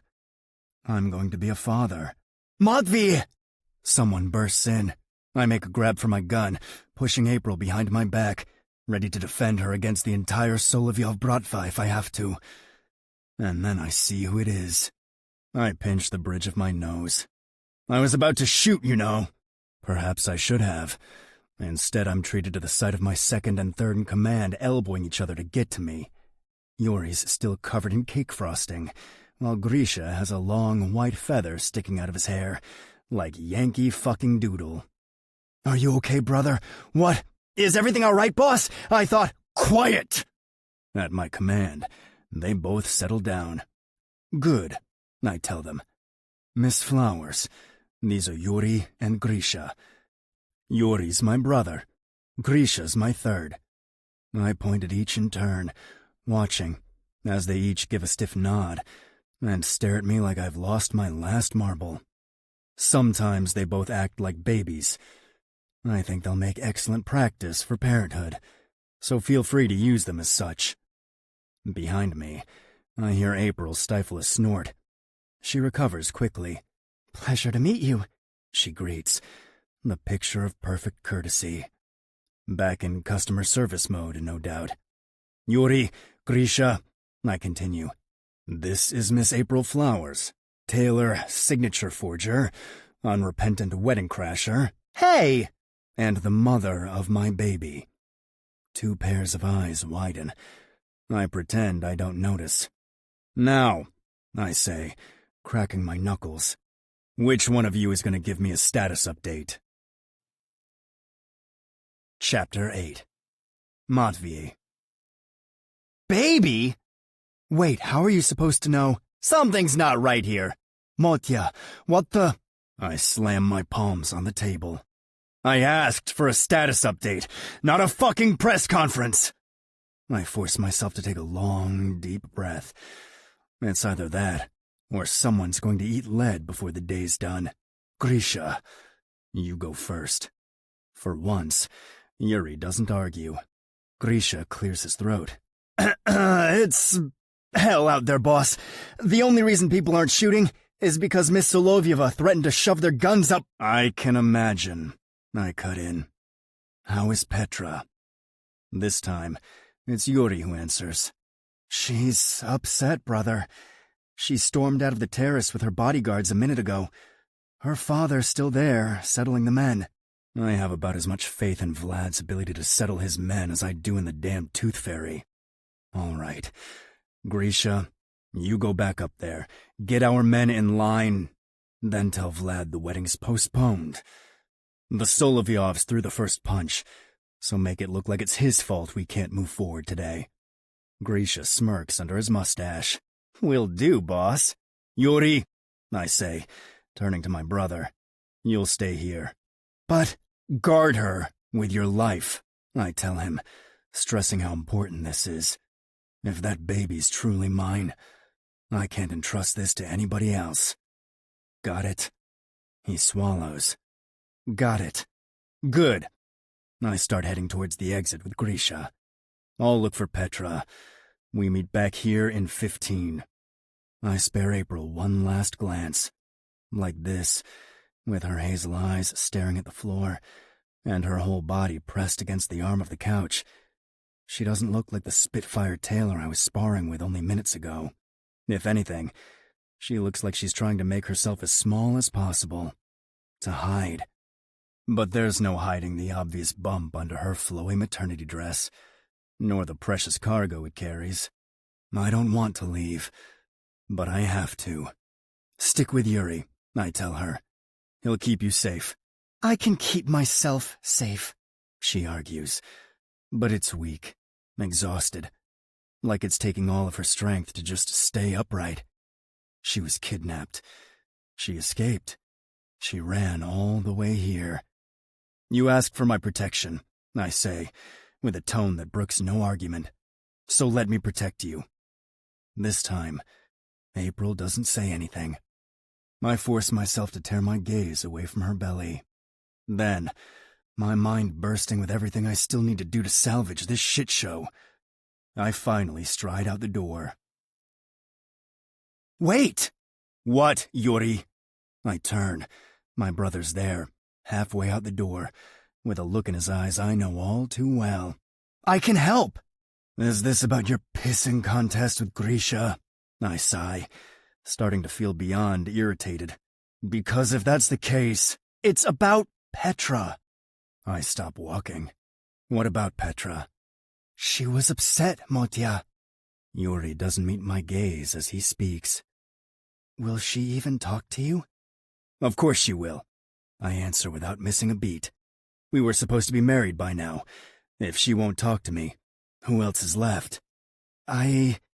Yuri hesitates. I can help. I massage the bridge of my nose, feeling a headache coming on. Good intentions, road to hell, etc. You are helping, brother, I insist, by staying here, where I need you most. But... I walk up to him, squeezing his shoulders with both my hands, grounding him. I don't know what's got him so out of sorts, but I need him to snap out of it, and fast. If I can't rely on Yuri, I can't rely on anyone. You don't have to keep competing with Grisha for top spot, Yuri. You're my second. I stare him right in the eye, hoping my words will finally get through his thick, thick skull. You're my blood. No one else can say that. No one in the whole world. Do you understand? No one, a voice inside me whispers. Except... I understand. Yuri finally gives in. But I can do more if you need me to. That's all. An idea comes to mind then. If more responsibility is what Yuri wants, then I just have to ask. Tell you what, I say, pulling out the crumpled sheet of paper I was handed earlier. If you want to help, you can help with this. He scans the document. A paternity test? I want a new one. Without hesitating, I yank a few strands of hair off my scalp. It doesn't even sting. After Siberia, anything short of a bullet feels like a hot stone massage. Feel free to forge my signature on the consent form. Apparently that's commonplace now. Yuri frowns, but doesn't say anything. As my second, he's done far worse than commit some light forgery. You think she's lying? I think we have no reason to believe her, I answer coldly, ignoring how wrong the words feel in my mouth. She's a stranger, after all. Not a complete stranger, a part of me points out, reminding me of all the ways we got intimately acquainted with each other. But that's neither here nor there. What about the baby's DNA to match against? Yuri asks. The data's already in the system. That's when I realize something. Something I should have realized a conversation ago. The test, the kidnapping. What if it's all connected? What if this piece of paper is the key to all of it? How could they know about my baby, when even I didn't? Actually, forget consent forms. I backtrack. I want this done discreetly, under the radar. Bribe someone at this hospital, get the records, match against that. Got it? After a moment of consideration, Yuri nods. Got it. I squeeze his shoulders harder. Not enough to hurt, but enough to make him understand. This is important, Yuri. I can trust no one else to do it for me. Just like I can trust no one else to look after the woman in that room, because if she really is carrying my child, then that's your blood too. Yuri completes for me. Don't worry, I get it. Good man. Our blood, I correct him with a smirk. You'd be the youngest uncle in the family. I'd be the only uncle in the family, brother. Still, if anybody else kept second-guessing me like this, my patience would have run out a long time ago. But Yuri's blood, and aside from that, all he ever wants is to help. I can't punish him for that, can I?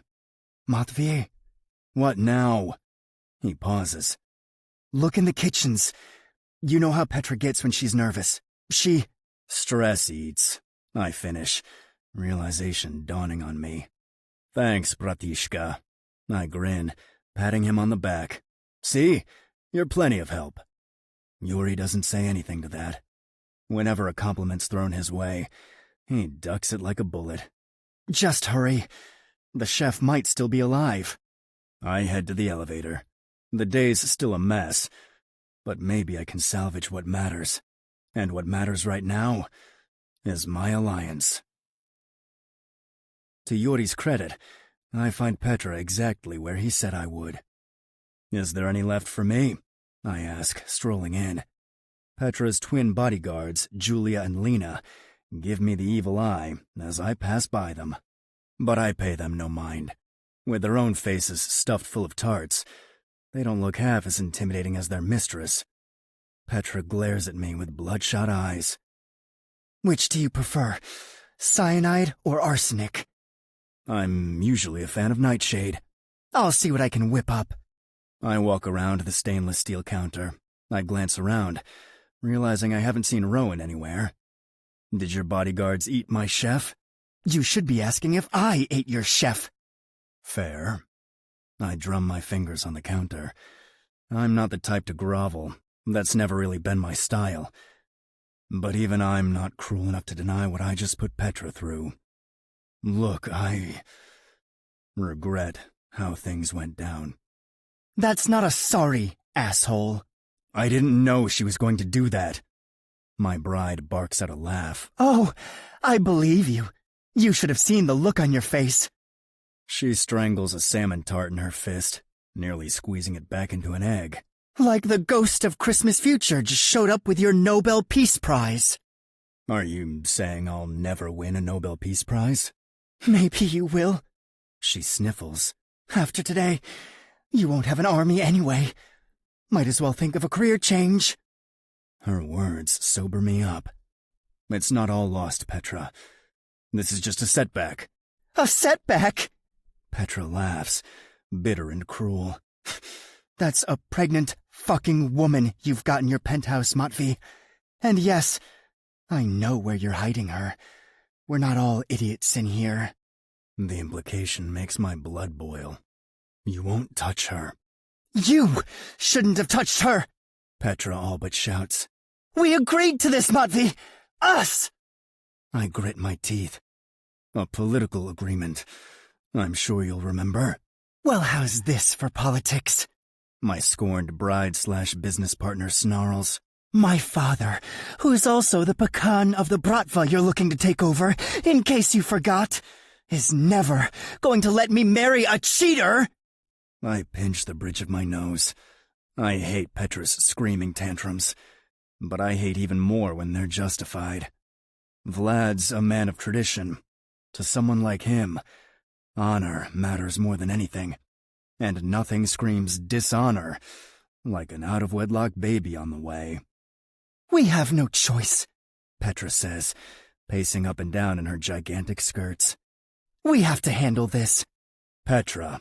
Maybe it's not yours, she continues, a crazed look of hope in her eyes. She could be a spy, right? She could be on our enemy's payroll? Petra! My tone forces her to look at me. Like this, all dressed in white, and with tear marks on her cheeks. She would make even the most stone-hearted man feel like the worst piece of shit to ever walk the earth. Luckily, that's not my case. A heart of stone is still a heart, after all. And I don't have that burden. She had a paternity test. It's mine. Petra slumps on the floor, like a deflated souffle. Then we're done. It's over. It's not over. I crouch to her level, forcing her to look me in the eye, to listen for fucking once. No one knows about the test. Only me, Yuri, and now you. And I'm having him run the DNA again to be certain. So, it could be fake? Petra blurts out, a glimmer of hope in her eyes. It could be, but I don't think it is. The hope shatters. But, I add, offering Petra a handful of tissues, taking the test will buy us time. Time to convince Vlad to let us move forward. Petra blows into the tissues. He'll never buy it. He will, I tell her confidently. Because we'll sell it. We'll sell it like we sold him this, I say, gesturing between us. And because his baby girl will be there, advocating for her fiancé's honor. Petra pauses mid-sniffle. You're dumping this on me, aren't you? Never. I lie. I'll talk to Vlad too. I'll sing him your praises and say my hands are tied. Waiting for the test is the honorable thing to do. He won't like it, but he won't say no. But you still need me to sell it. God help me, I do. I nod grimly. It won't work unless it comes from you first.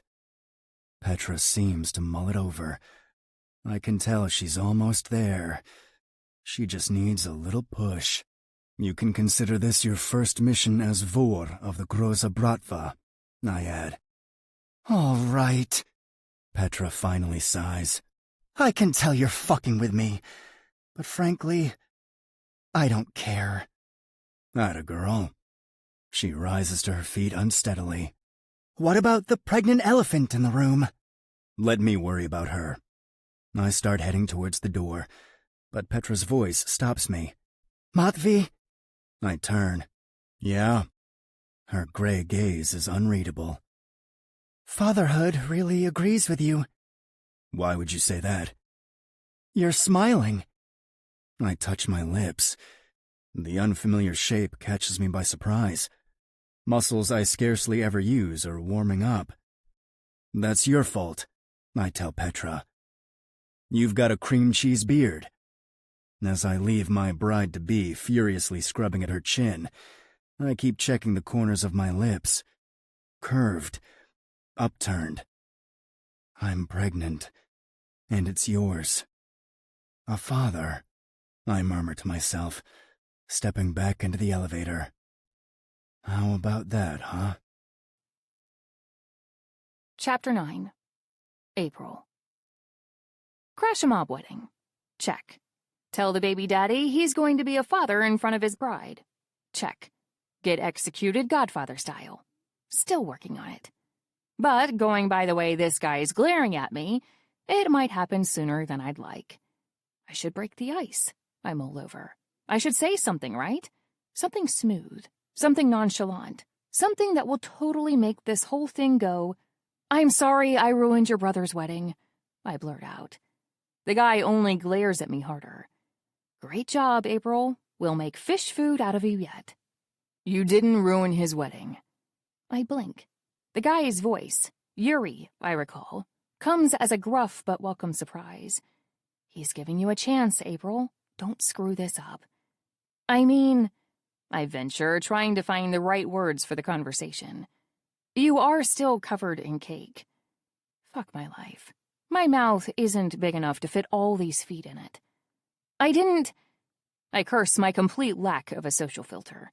If this guy doesn't shoot me in the next 5 seconds, then surely it'll happen in the 5 seconds after that. What you ruined was his business deal, Yuri explains, his expression cold. His plans, his dreams. I'm gonna die here. But there was never a true wedding to ruin. Not really. What now? With a sigh, Yuri slumps against the wall.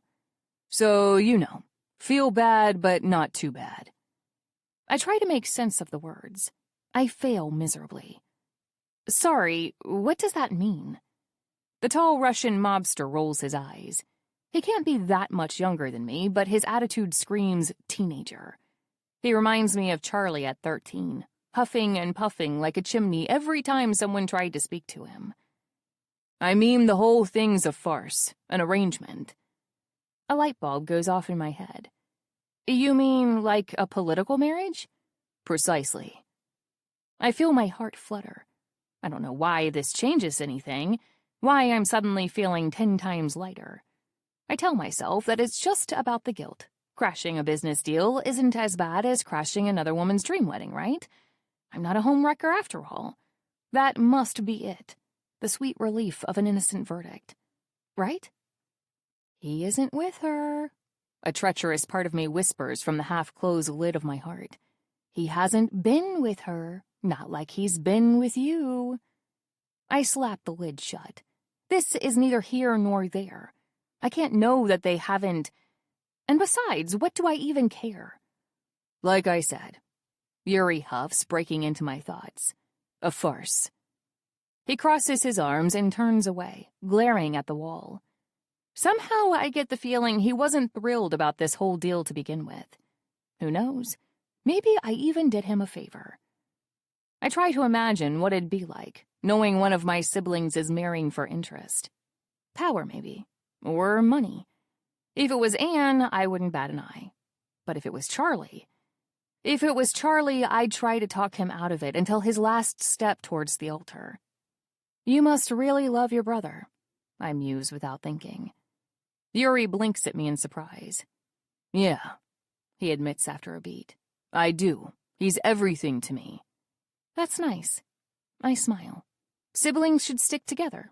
Who else are you going to complain about your parents to? Our parents are dead. Oh. I am overcome with the urge to kick myself. Is it socially acceptable for a pregnant woman to literally kick herself? Is that allowed? I'm sorry, I say, feeling mortified. I didn't know. To his credit, Yuri just shrugs. You couldn't. You don't know, Matvey. The words sting like a slap. I don't know why, but I feel anger mounting inside me. It's uncalled for. Yuri hasn't said anything wrong. To me, Matvey Groza is a stranger. But you do know him. That voice inside of me insists, enraged. You're carrying his child, aren't you? Was it recent? I asked, forcing myself back from the brink. This man's still a boy. He deserves my sympathy, not my anger. Nah. Yuri shrugs like he's trying to tell himself it doesn't matter. Even speaking about something like this with me, a person he doesn't know from a hole in the wall, it shows how far he's willing to go, to tell himself it no longer hurts. I know a thing or two about that, telling myself stories to carry me through the day. It happened back in Russia. His mom first, then mine, and our father. Suddenly he stops. Like he's said too much. It doesn't matter. He repeats, that gruff edge back in his tone. You don't need to know anyway. Just then, the door swings open. Matvey Groza strides in like he owns the place, which, considering he does, seems apt. Any news from Grisha? No, Yuri replies, as grumpy as ever. He's taking forever. He's putting out fires. Let's give him the benefit of the doubt, shall we? Yuri doesn't seem thrilled about that, but he doesn't press. How's Petra? He asks instead. His brother shrugs. She's a big girl. She'll manage.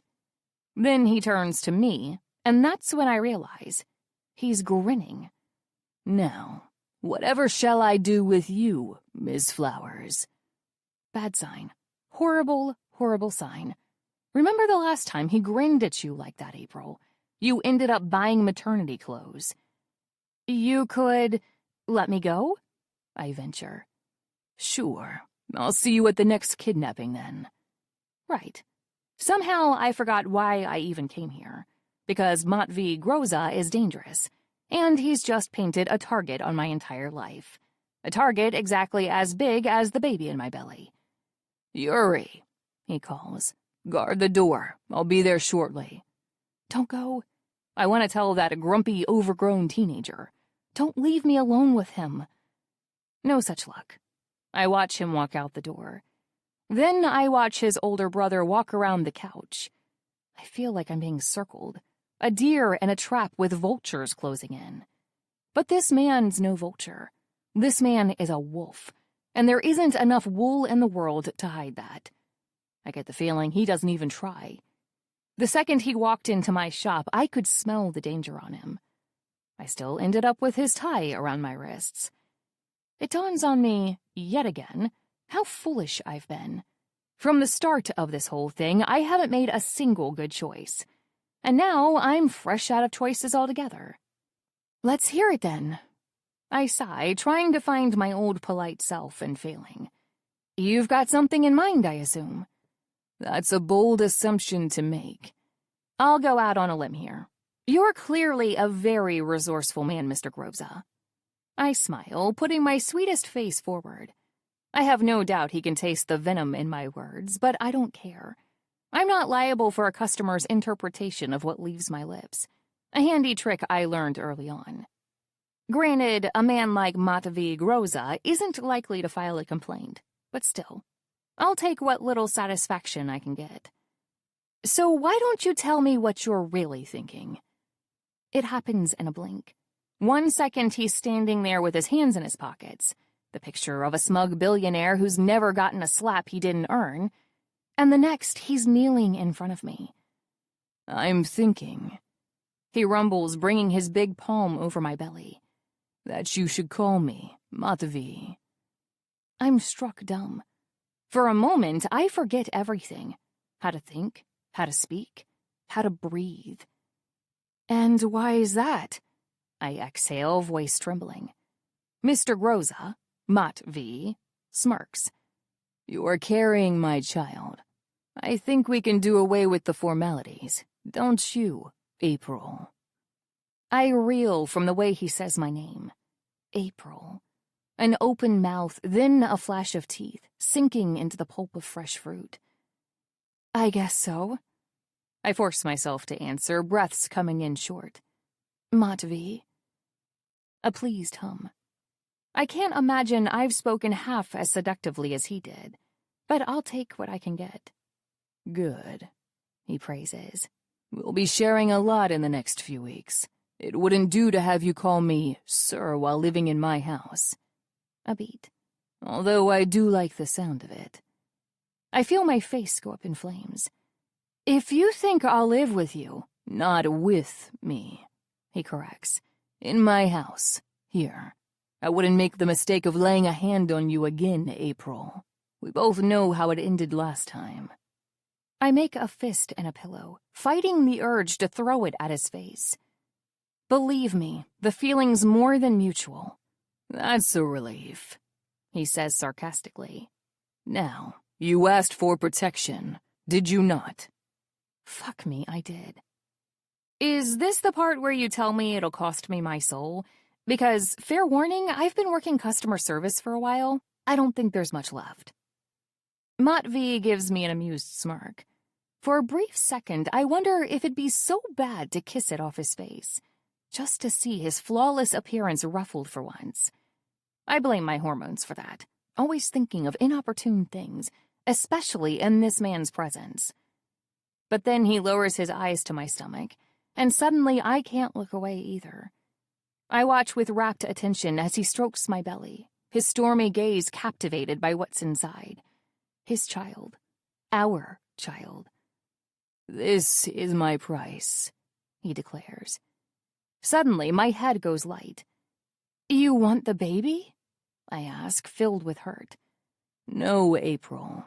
Believe it or not, I'm not a monster. I wouldn't take a baby away from their mother. Relief washes over me, but only for a moment. What then? I want to be a part of their life, Matvey states matter-of-factly. As any father should. Oh, I frown. That's surprisingly reasonable. But part of me still rebels. Doing this, it would mean leaving my current life, my home, my family, to move in, however temporarily, in this man's space. This man, the devil himself.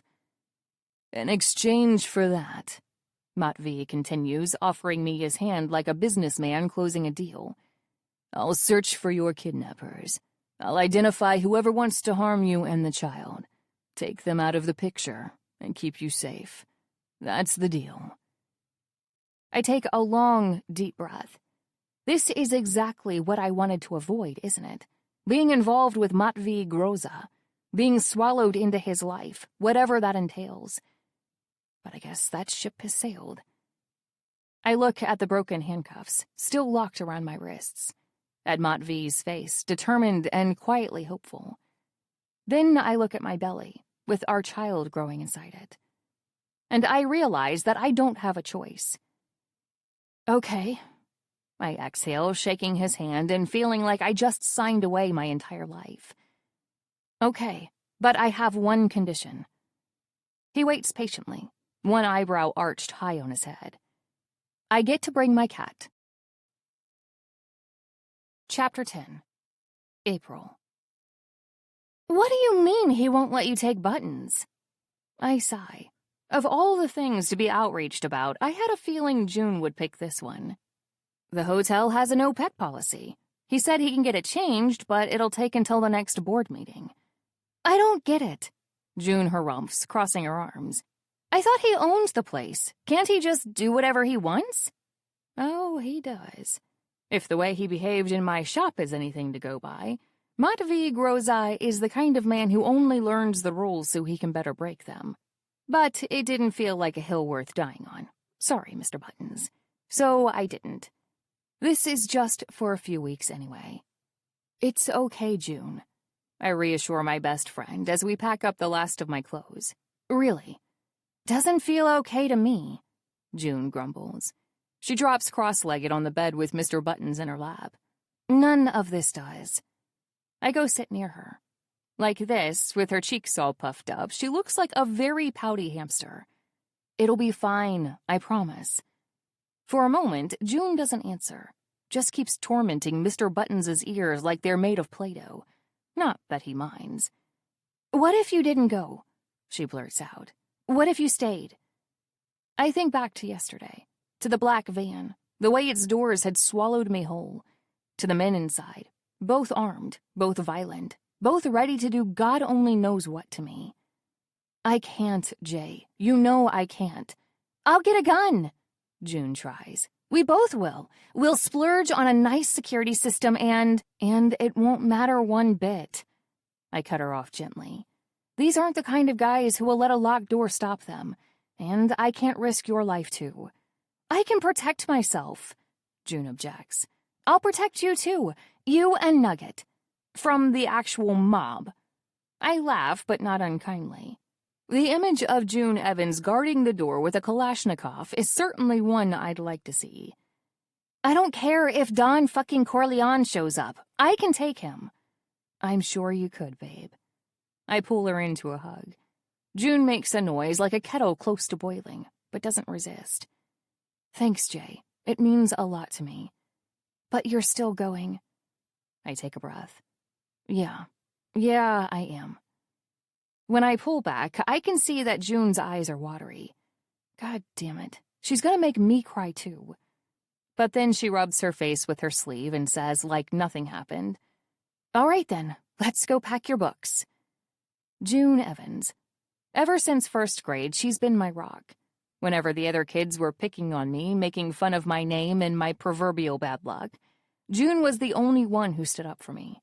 She came swooping into the playground like a knight in shining armor, waving a stick like a battle axe and scaring my bullies, as if they were just some squawking seagulls.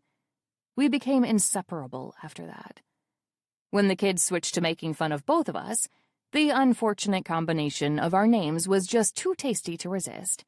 I felt so guilty. But June never held it against me. And so, whenever a kid would swagger up to us, snickering the classroom-wide joke, "Hey, April and June, where did you leave May?" June would promptly answer, "Right here." Raise a fist and punch the little fucker's lights out. I can't count the times that's gotten us into trouble, but we were never alone, and that was all that mattered. "Where do you want this?" June calls to me from the kitchen island. holding up my Vivian Westwood Catwalk collection book. Third hand, but worth every penny. Brown box, I answer distractedly, dusting a pile of old sewing books. Stitching, pattern techniques, you name it, it's there. Roger! In goes Vivian, then Vuitton. You're taking those too? I falter. On one hand, I might not be at Matvey's that long. I could keep my treasures where I've always kept them. Here, safely in June's care. On the other hand, I think so, I mutter, brushing dust off the covers uncertainly. Ever since my belly grew to the size of a basketball, I've neglected them, my other babies, the books Grandma left me. Wordlessly, June picks up another box. I keep staring at the covers, some leather-bound, some not bound at all, yellowed pages fraying at the edges. Books my grandma collected over the years in a bunch of different languages, including her native French. They're the only thing I have left of her. I shake off the memories. It won't do me any good to think of the past now. My grandma's gone, and so is the home we shared. And now, I'm going to have to say goodbye to another home. Suddenly, there's a knock on the door. Ms. Flowers? I recognize the voice. It's, what's his name? Sasha, or Gasha, or Misha, or whatever. Come in. Matvey's guy pokes his head in. Apologies for the intrusion, ladies. Is there anything I can assist you with, Ms. Flowers? I blink. If I didn't know for dead-ass certain this guy was a mobster, I'd think my baby daddy sent over his prim and proper butler. Oh, No, thank you, we're almost done. As you wish. Kosha, or whatever, tilts his hat from the doorway, then takes it off before stepping in. Again, rather dapper for a hired gun. And you must be Ms. Evans. I never told him that. For June's sake, I pretend I didn't just realize the father of my child is apparently spying on us. Great. Yasha, I think, takes June's hand in his gloved one and, honest-to-God, bows. My name is Grisha Aldonen, at your service. Right, that's his name. Grisha. June is rendered speechless. A hard feat to achieve, if I do say so. Wait, is she blushing? June Evans, nice to meet you. Enchanté. What are you, the French mob now? Actually, Mr. Aldonen? Please.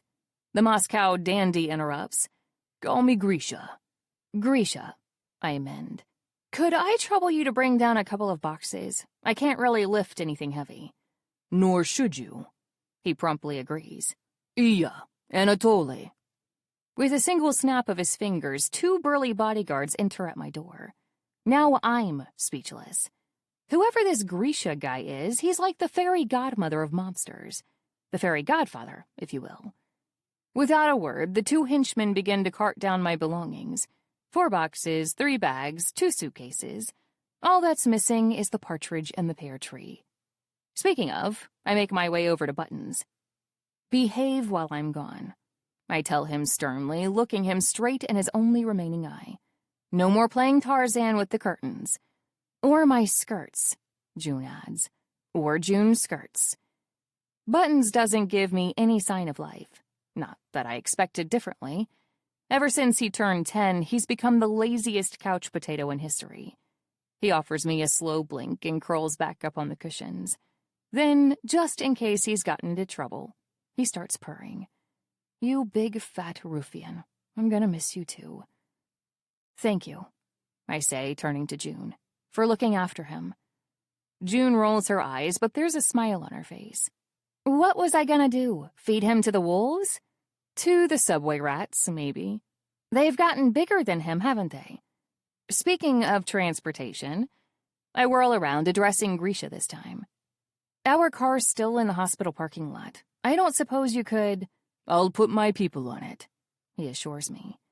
I try to give him the keys, but he's already gone. Relax, June says, picking up the keys from my palm.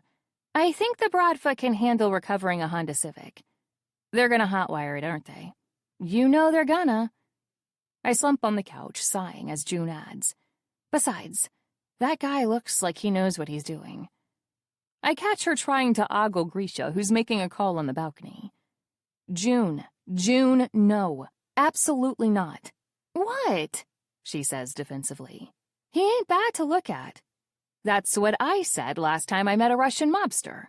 I point out, flailing my arms. Look where that got me. It got you this nugget right here. June coos, making kissy faces at my belly. Didn't it?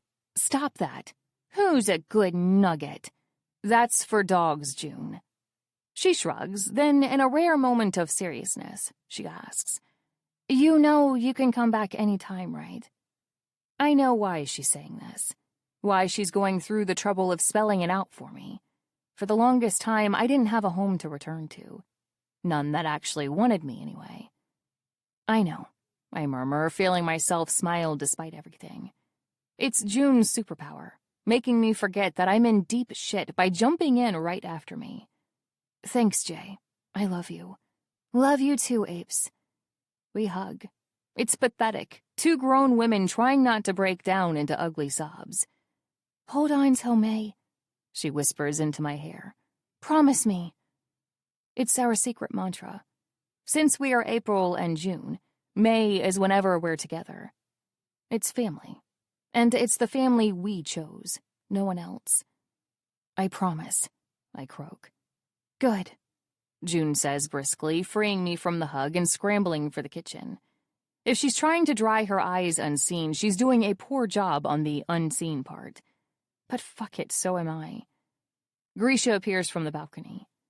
Everything's ready, Miss Flowers, he declares. After you. I give Buttons one last kiss on the head.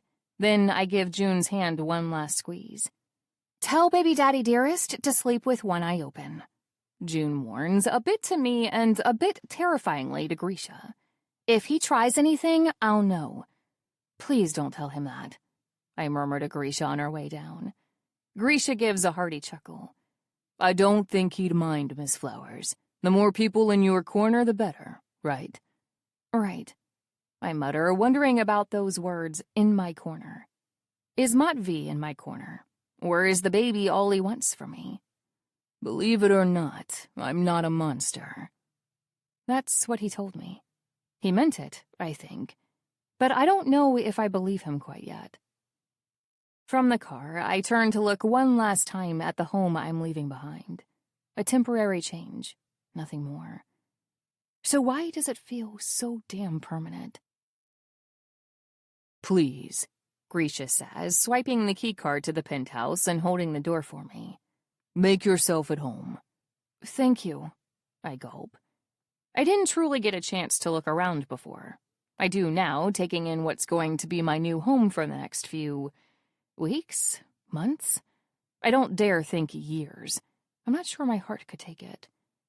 The place is, well, it's a luxury hotel penthouse. That alone sets it apart from any apartment I've ever seen. When I first went house hunting with June, two 18-year-old girls with pennies to our names, the nicest place we could afford was our current one-bedroom in Brooklyn. And even then, it took months, and the adoption of a one-eyed cat, to chase out the rats. But this place? The countertops are all marble. The furniture is a sleek matte black, the kind you'd see on a Swedish catalog. The couches, plural, are the highest quality leather I've ever touched. Everything here screams money, and nothing here screams home. A knock on the door jolts me out of my thoughts.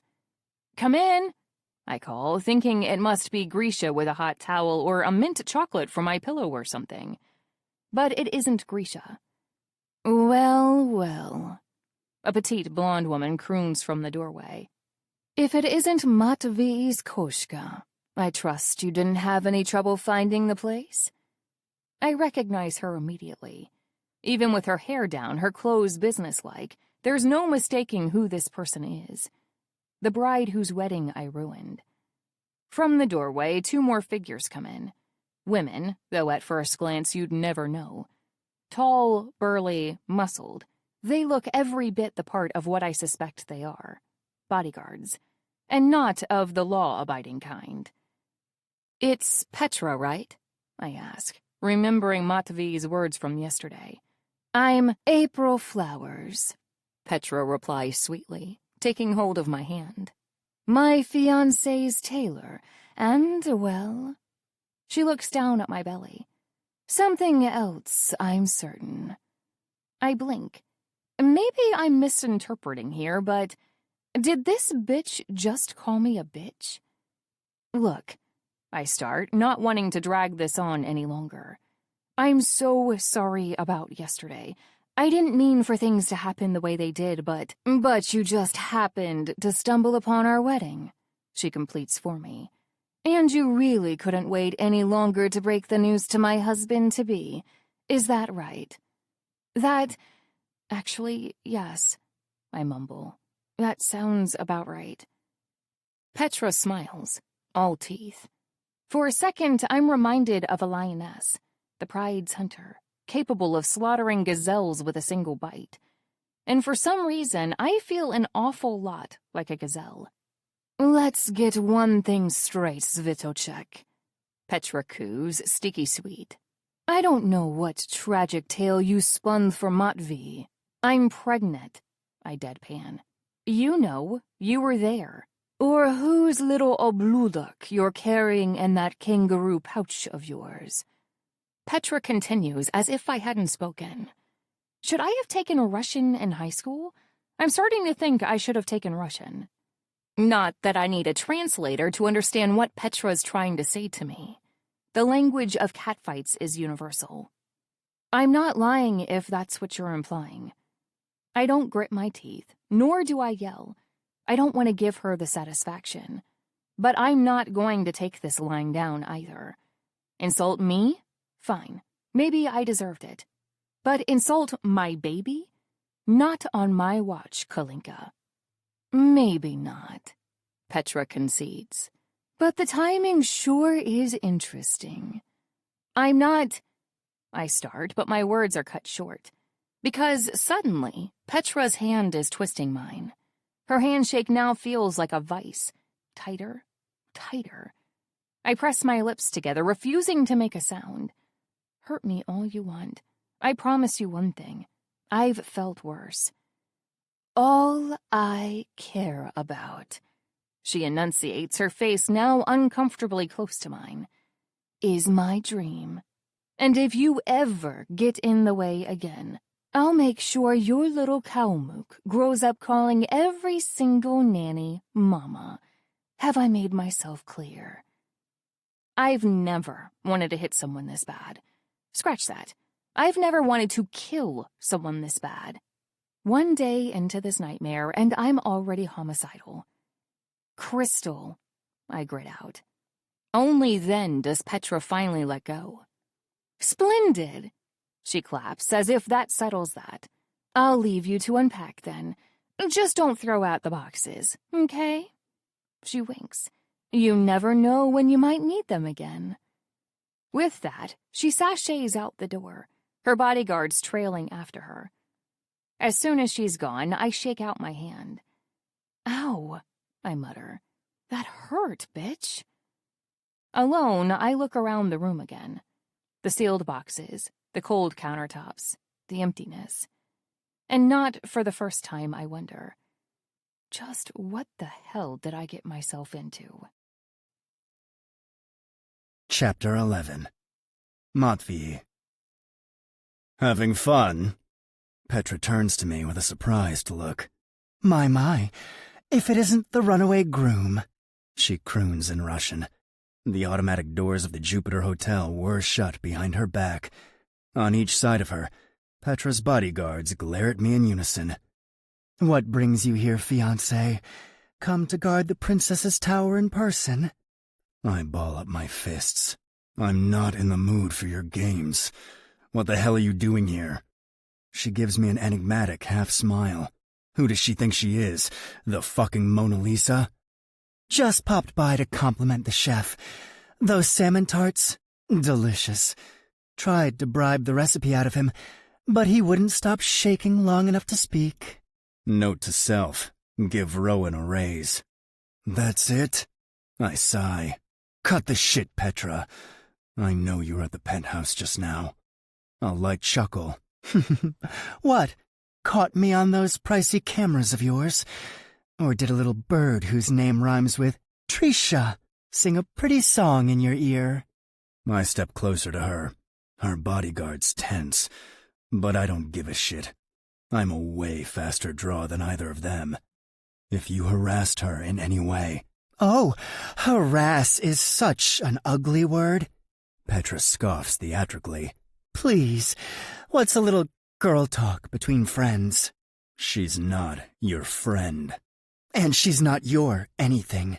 Petra retorts, her tone suddenly sharp. So what's she doing here? I grit my teeth. I don't have to justify myself to you. Tough shit, she hisses, taking a step forward. Despite her dull size, she's managed to get herself all up in my face. And I don't like that one bit.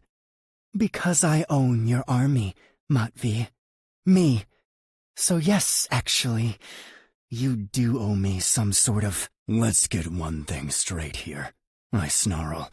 Too far gone for games. You don't own shit. Your father does. Listen. No, you listen. I force her to take a step back, pressing her up against Tweedledee, or Tweedledum. I don't fucking care which. I can get my alliance anywhere. There isn't a single Bratva in New York who'd turn down the Groza name. And you know it. And what would that cost you? She spits, a snake reeling back to bite. No Pakan worth their salt is going to give up their title to you. Maybe not, I concede. But none of them is ever going to make you Vor either. I watch her swallow that hard truth. Good. Let her remember where she stands. Is this your word's worth? She murmurs with venom. A bastard child, and a common whore. My word, I growl, is my bond, so I'll honor my end of the deal. She exhales. Good. Unless you give me a reason not to.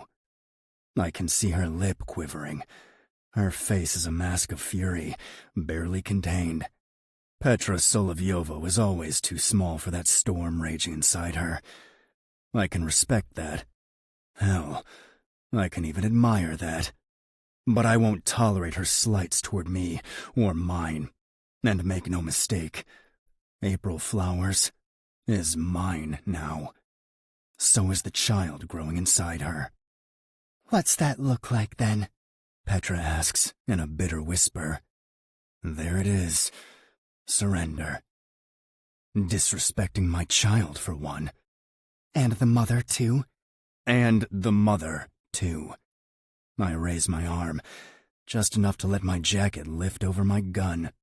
And I'm sure I don't need to tell you what harming either of them would mean. Do I? For a long moment, Petra's silent. She takes the hit with her usual grace, blinking away her frustrated tears like they were never there, recomposing herself, her mask one cracked piece at a time. And then, finally, there she is again, cold and smooth as ice. Well then, she says, with a forced smile. Sleep easy. I won't get in the way of my own dreams. I had a feeling you'd say that. Petra hums, walking up to fix my tie. A peace offering. Or a hidden knife. Give your little flower my regards. After all, we're going to be family soon. As long as she behaves, I won't touch a petal on her pretty little head. And if she doesn't? Then there won't be a stem left to find. I'm about to yank her wrist right off when she lets go herself, chuckling amiably. Relax, Matvey. I'm just pulling your leg. I agreed, remember? No disrespect. No harm. She starts to walk around me, dragging her manicured nails lightly along my sleeve as she passes. Just a little condition of my own. After all, we're partners, right? I don't enjoy being threatened, Petra. Threatened? What threat? she asks innocently, blinking up at me from afar. For goodness' sake, you're Matvey Groza. Surely you can keep your house in order. She starts sashaying away with her bodyguards in tow. I debate pulling out my gun and dropping a body right here, right now, in the middle of the street. Teach Petra Solovyova what it means to truly cross me.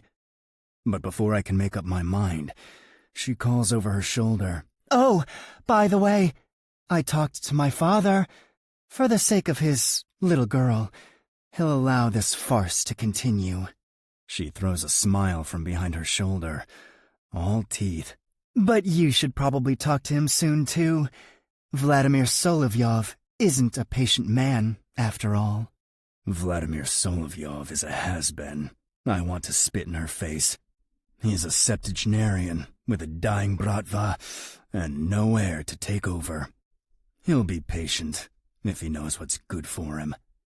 Before I can indulge the urge, Yuri appears at my side. Da svidanya! Petra waves, blowing us a kiss, and climbing into Vlad's limo, her twin hounds in tow. I itch to grab my gun, but Yuri places his hand firmly on my shoulder and whispers, "Don't. We need her." I shake him off, cursing up a storm. Fucking insufferable. She can be, yeah. I'd rather marry her goddamn father. I don't think you'd look that good in a white dress. I glare at Yuri. Is there a reason you're here, or did you just want to finish what Petra started? Yuri clears his throat, stepping back. My bad. I just wanted to tell you, it's done. I frown. You have the test? He shakes his head. That's still underway, he says, sounding weirdly uncertain. I'm about to pry into what exactly's got him acting so strange, when he adds, I meant the other thing. I massage my temples. If this day goes on any longer, the migraine I'm brewing might be the death of me. Quit speaking in riddles, brother. What thing? The kidnappers. We have them. That jolts me to attention. Where are they? In the warehouse, with our men keeping watch. I'm heading there now. I give a quick nod. Good. Do that. April mentioned one of them was Russian. He could be one of ours. Yuri frowns. You think our men got turned? I don't know, but I'll need you there until I find out. If there's a traitor in our ranks, they might not be working alone. Understood, Yuri answers, straightening where he stands. If he were to salute me right now, I wouldn't even blink. Nothing whips Yuri into shape like an important task to oversee. Will you be coming along for the fun? No. I shake my head. I'll meet you there later. Start without me.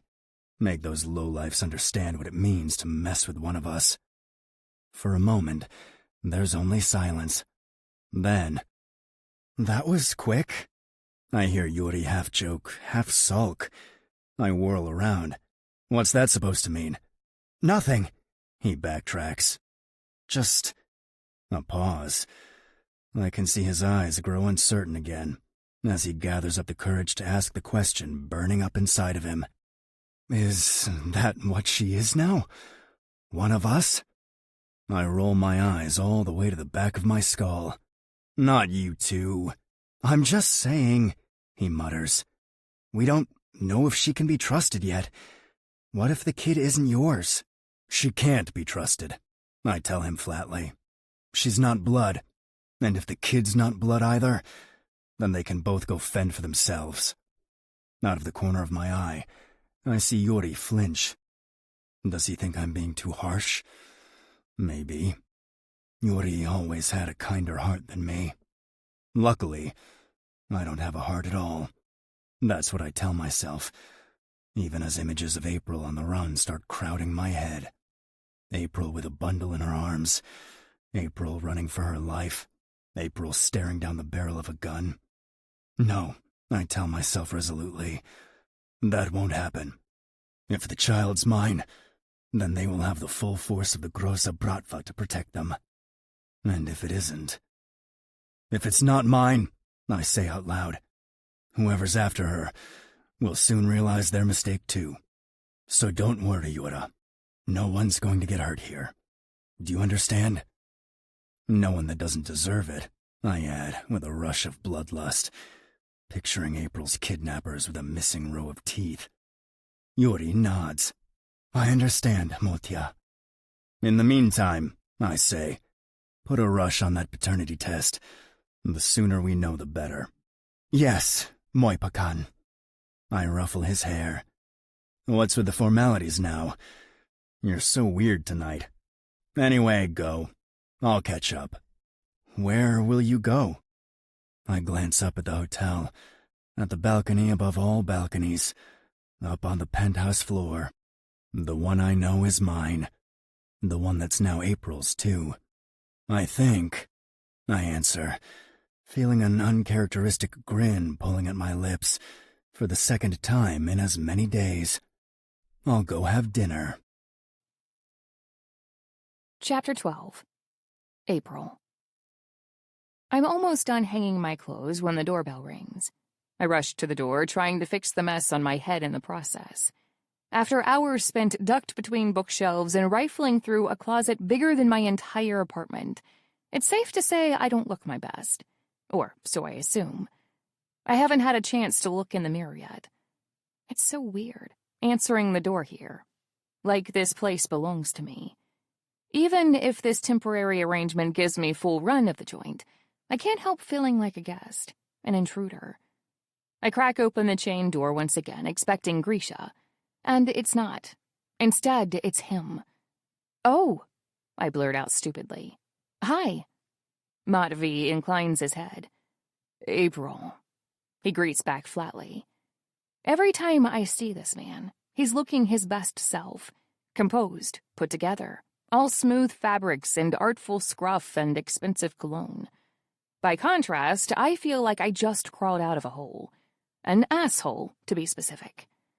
Gonna let me in at some point?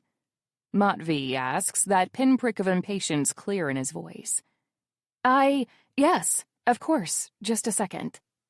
I unlock the chain at the door. It takes me an embarrassing amount of tries. Damned butterfingers.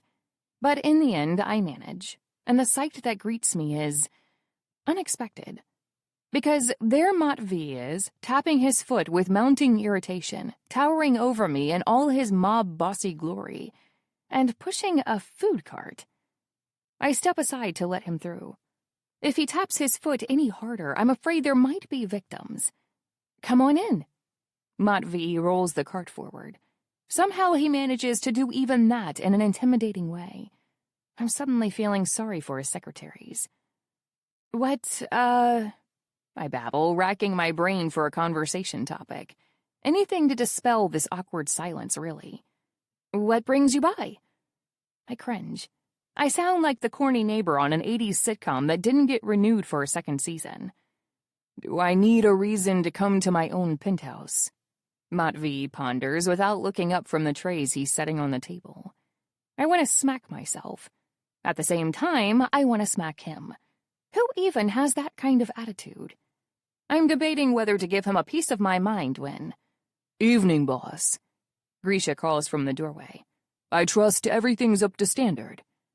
And they're speaking in code again. Everything's fine, Matvey says, which tells me absolutely nothing.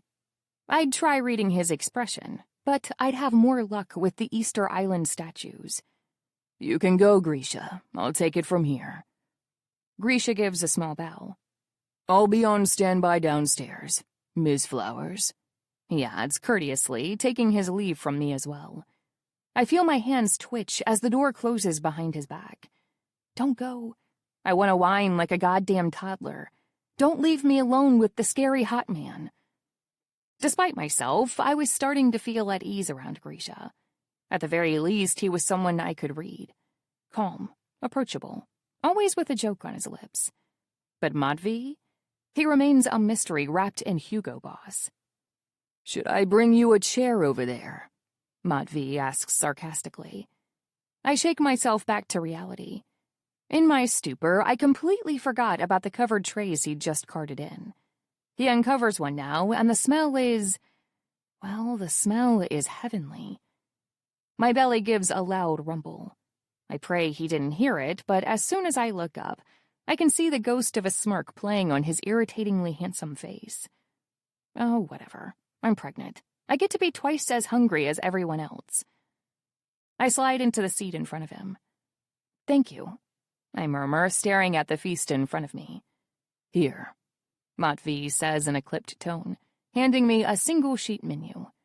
I instructed the chef to avoid anything unsafe for pregnancy, as well as mustard and celery, but you should check just in case. I accept the menu with unsteady hands, my mind reeling.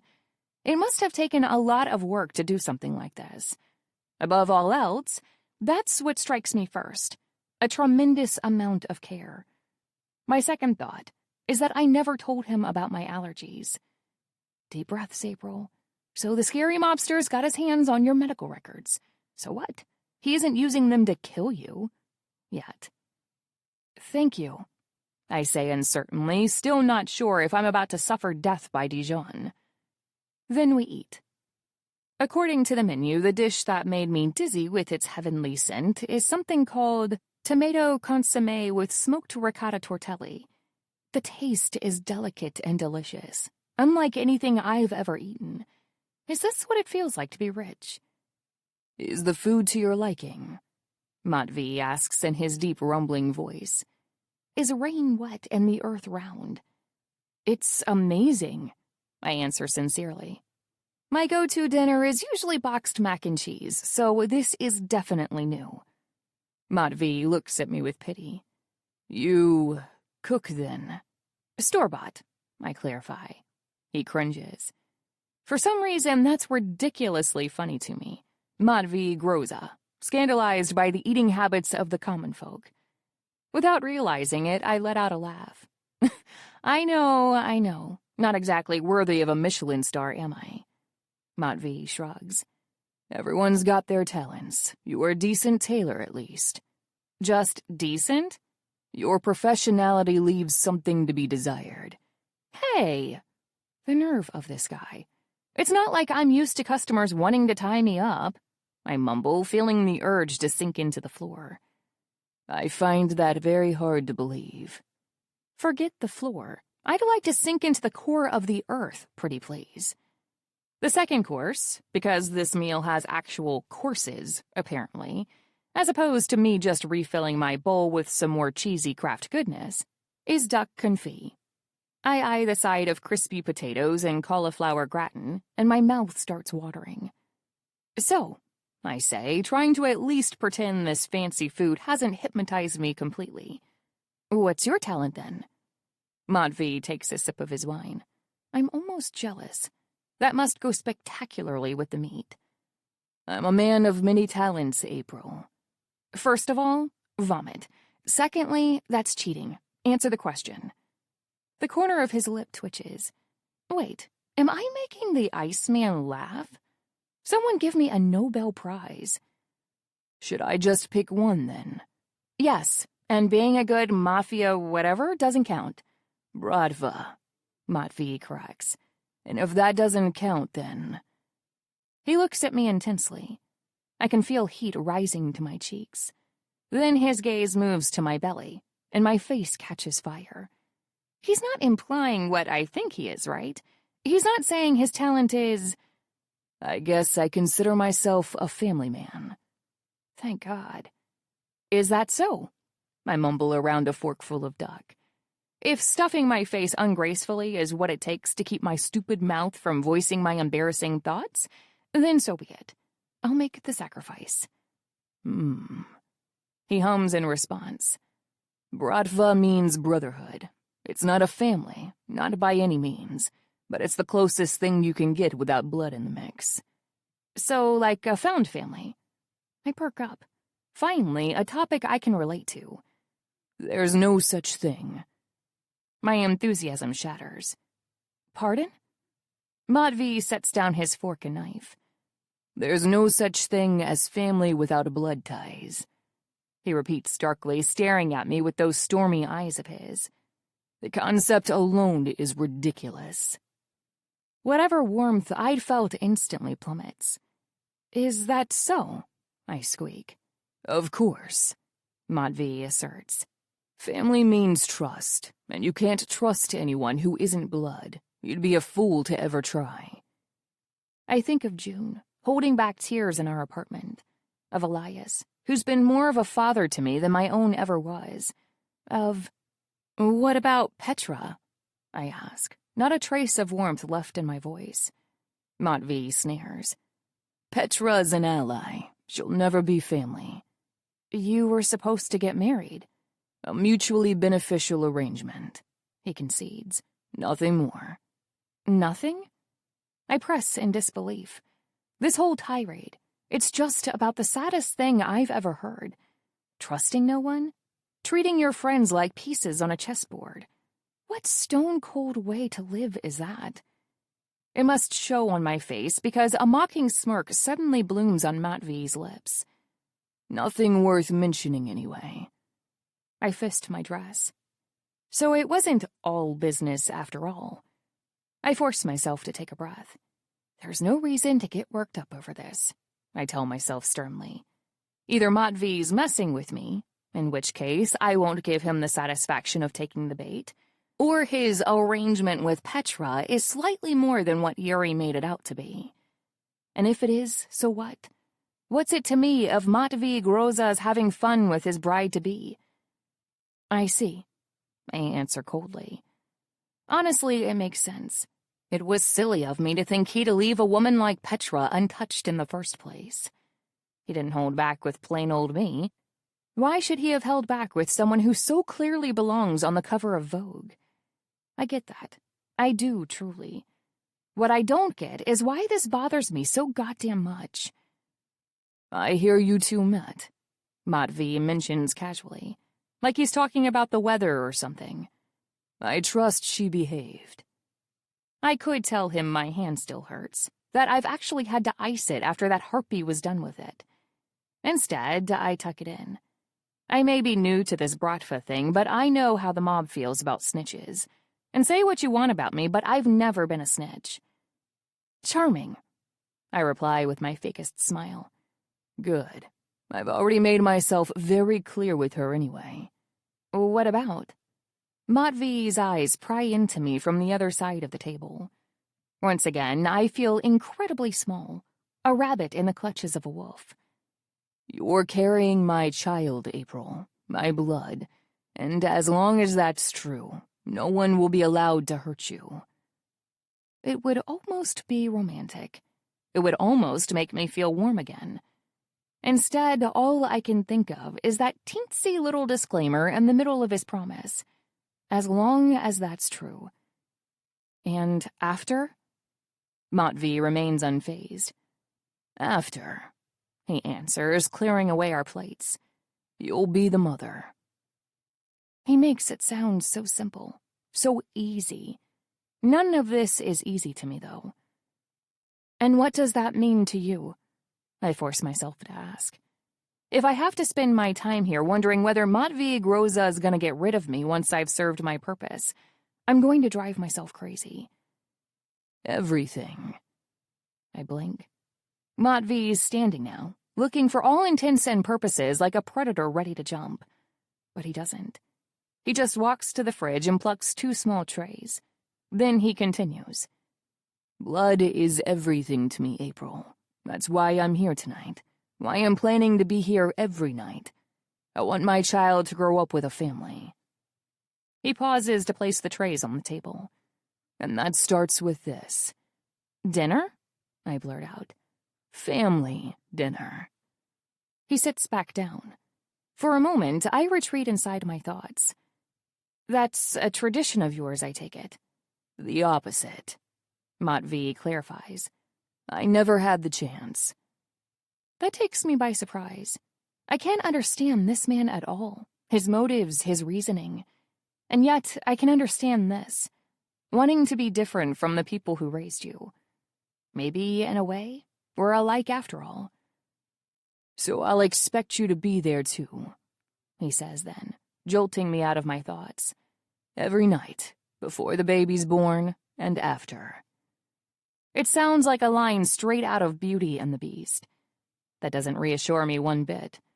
Belle might have gotten her happily ever after, but I seem to remember the Beast being a controlling asshole for roughly half the movie, and I doubt Matvey's got a magic rose stashed in his holster. I end up picking up my dessert, a slice of Black Forest cake that should make my mouth water.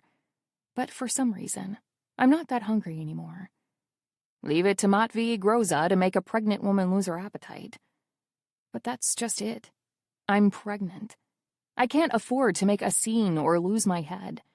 So I swallow my anger and choose strategy. So that's it? I ask finally. Stepping up for the child? That's what you're doing? That's what any parent should do. Matvey answers without missing a beat. Anything less is a blood betrayal. There he goes again. Blood. And I am the child's blood. You are. But I'm not yours. A beat. You are not. He confirms eventually. I decide I've just about had enough. That's cool and all, I say, pushing away my plate. But I've got conditions too. He arches an eyebrow. Conditions? Yes, I declare. Conditions. You want family dinner every night? That's fine by me. But I want something in return. Something flashes over Matvey's face. I can't tell what it is. Irritation? Stupor? Because just as quickly it's gone. Very well, he says, steepling his fingers, his expression carefully neutral. What is it you want then, Miss Flowers? What do you want, Kalina? I shake off the memory. First, I want to see my friends. I think that's unnecessary. Well, think again, I press. 'Cause you may not believe in found family, but that's the only kind I've got. Frankly, if I had to rely on blood, I'd have been dead 10 times over. I don't bother to sugarcoat it. Matvey Groza's got his opinions, I've got mine. So I get to see them. For a moment, Matvey's silent. I'm wondering if I didn't push too hard. If this isn't the moment I discover just how unpleasant this man can make it for me here. When, to my surprise, he nods. Fair enough. Supervised visits in the lobby, planned in advance. Just like prison. Joy. All right. And everyone gets vetted. Is that Bratva code for stalked and interrogated? I decide not to press. I don't think June will mind if the mob unearths her parking tickets. Okay. Second, I get to keep working. Absolutely not, Matvey growls. I hold up a hand. I don't need to go to the shop, I tell him. I can work from here, but I'll need Elias to bring work to me. He pauses. That's your boss from the shop. That's him. I believe he did your final fitting for you. I can see his teeth gritting. He isn't liking this one bit, is he? Fine, but only part-time. Part-time's good, I agree. One last thing, then. Forget seeing. I can hear his teeth gritting this time. What else could you possibly want? Matvey all but snarls. You. For the first time in the whole evening, I'm treated to the sight of a speechless Matvey Groza. Come again. I'll be here 24/7, I state matter-of-factly. Endlessly available to you. I push my phone across the table. So I'll expect you to be available to me, too. He stares at my phone. Then suddenly, he grins. If you wanted my number, Miss Flowers, all you had to do was ask. Don't slap the father of your child, April. He's stronger than you, and he's got guns. Then Matvey plucks something from his pocket and slides it across in return. I take it. A burner phone? I blink. Matvey nods, that shit-eating grin still firmly planted on his face. I wasn't going to leave you without a way to reach me, April. Though I did enjoy how forward you were just now. Don't hit the mobster, April. Do not. He rises before I do something regrettable. I do the same. It seems that family dinners come to an end, and not a moment too soon. Well then, he says, taking my hand. I'll see you tomorrow night. Then, out of the blue, he kisses it. I can't move. I can't think. I can't breathe. My face turns into a hot plate. You could cook an egg on it. That's how searing it feels. Good night. Matvey croons, still grinning like a wolf. I force myself to inhale. Good night, I echo in a whisper, trying not to sway from how lightheaded I'm feeling. Then he's out. As soon as I hear his steps fading in the corridor, I slump against the door, cradling my face in my hands. My hands, one of which he kissed. What the hell? I wonder helplessly for the second time today. Have I gotten myself into? Chapter 13. Matvey. I can't stop feeling her.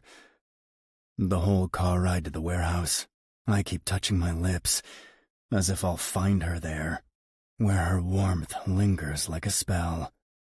April flowers, what kind of witch are you?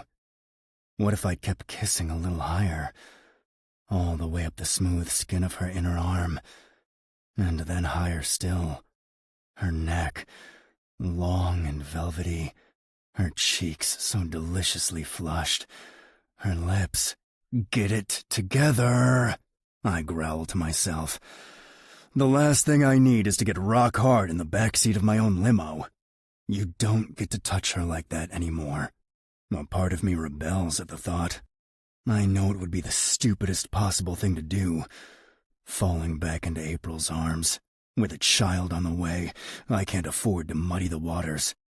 I can't afford to let April think we'll ever be more than a one-time fling. With consequences. Co-parents. That's all we'll ever be. So why can't I stop thinking about her? Yuri meets me outside. He's wearing his usual scowl. Nothing strange there. And holding an unusual envelope. Without a word, he hands it over to me.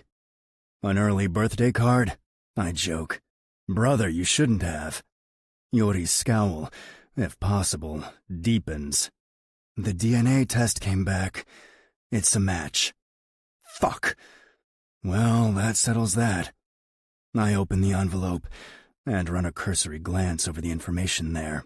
Alleles, Dr. Reese, yada yada. Ah, there it is. 99%. Unfucking deniable. It was a long shot. I shrug, unbothered by the revelation. Probably because it wasn't a revelation at all. Because a part of me knew, deep down, that child is mine.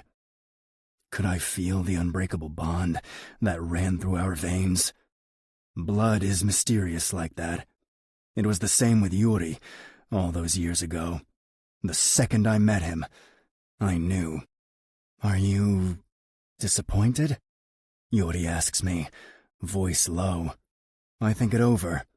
No, I answer truthfully. I expected this. One more mouth to feed is nothing. It's not just that. I know it's not. Some primal part of me is already laying claim on that child, wanting to protect, wanting to mold. Mine. It's not nothing. Not by a long shot. If... Yuri hesitates. Did you mean what you said? That if the child hadn't been yours? Of course, I say, without missing a beat, even as a part of me despises what I'm saying.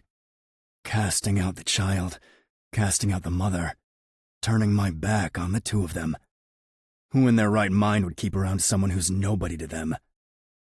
Yuri flinches at my words, but I don't have time to worry about his delicate disposition. Not when the claim inside me is already extending to the mother of my child. If I want to avoid disaster, I need to nip this in the bud, no matter what. Bury this, I order, handing the envelope back to him. Make sure Vlad doesn't find out. If he asks, the test is still underway. Yuri nods. Got it. I force myself to snap out of it. Thoughts of April's warm body will do me no good right now. No, what I need is a distraction. Which is why I came here in the first place. Yuri opens the door to the warehouse. I follow. Already from the stairs, I can smell the stench of blood and human misery. I walk into a wide, bare room. When I acquired this building, I didn't bother with renovations. For the kind of guests I had in mind, 4 walls and a roof were more than enough. All they had to do was drown out the screams. A few men nod with respect as I pass them by. I recognize their faces. Yuri's most trusted, his most loyal. Good. We can never be too careful. "Where are they?" I ask, the sound of my steps echoing off the walls. "We separated them," Yuri informs me. "One in room A, the other in room B." "Prisoner's dilemma," I commend. "Nice work." Yuri shrugs. "Hasn't yielded results thus far, though. Hopefully, seeing you will scare the truth out of them." The truth. What a volatile concept. I'll do my worst. I fully intend to. With April wreaking havoc on my mind, I need to lose myself in something. Work. But not the sanitized kind. Not the kind you can do behind an expensive desk, earning praise from board members who don't know what their shares are really being used for. No. I need the kind you do with your own 2 hands. I walk into room A first. One kidnapper is tied to a chair, soaking in a pool of his own blood, and fitfully asleep. On a tray nearby, I spy the tools of the trade, still coated in red. Yuri's handiwork, no doubt. I kick the chair. The guy jolts upright, yanking on his restraints. Then he sees me. "Blood!" he curses, spitting blood on the floor. One of them was Russian. April's voice murmurs in my memories. "Brother," I call him spitefully in his own language, tilting his chin up to see him. "Enjoyed the hospitality. This is my scene. Forget sexy baby mamas. This is what I was born to do. Lust is great and all, but it'll never hold a candle to bloodlust. Not for me." Despite the gore and grime covering his entire face, I could swear I recognize him. I can't remember his name, which is odd. I make it my business to know all my men, but I remember his features. I can tell without a doubt that I've seen him before. If only I could remember where. The man stares at me like he's just seen the Angel of Death, which, to be fair, is mostly accurate. His entire body begins to shake. A pungent smell reaches my nose, and I look down, realizing he's pissing himself. If he was ever one of mine, I'm glad he no longer is. I strike him across the face, hard. Something goes crack with the motion. Seconds later, the man spits a tooth at my feet. "Please," he croaks. "You have to protect me. I'll tell you everything, but you have to." I could promise him that. I could pretend I'll ever consider letting him go. With how desperate he is, he'd believe me. "No," I tell him instead. "This Mudak kidnapped my child. He kidnapped April. He doesn't get to beg for mercy anymore." I crouch to his level. Like this, his beady eyes are mere inches from mine. "You have 2 choices. One, you can tell me what I want to know. If it checks out, I'll have my best man put a bullet in your skull. Quick and painless." He starts to shake his head frantically. No, please." 2, I cut him off. "I can pick up those pliers. You've got no nails left, but I can still see a good number of teeth ripe for the plucking. For good measure, I run my thumb along his jawline, feeling the ridge of each remaining tooth through his sunken cheek. You have 3 seconds to decide, or I'll do it for you. 1. "Please don't." "Then talk." "I can't." 2. "I can't, please. You have no idea." 3. I wrinkle my nose. I was looking forward to doing this myself, but the smell has just gotten unbearable. Yuri! I call from the doorway. Take care of our patient here. I hand him the pliers. Gladly, he hisses, staring at the guy like he's nothing but a shit stain on the sidewalk, which, considering the stench, might not be far from the truth. I leave them behind and close the door. Then I head to room B. The setup is the same. Tool cart, blood, restraints. Only this time, the guy isn't asleep. Matvey Groza, he spits, with an accent I immediately place. My boss sends his regards. I don't need to ask any more questions. If I wanted to, I could pick up my gun and paint the walls with this man's brains. This man, the second motherfucker who dared lay his filthy hands on the mother of my child.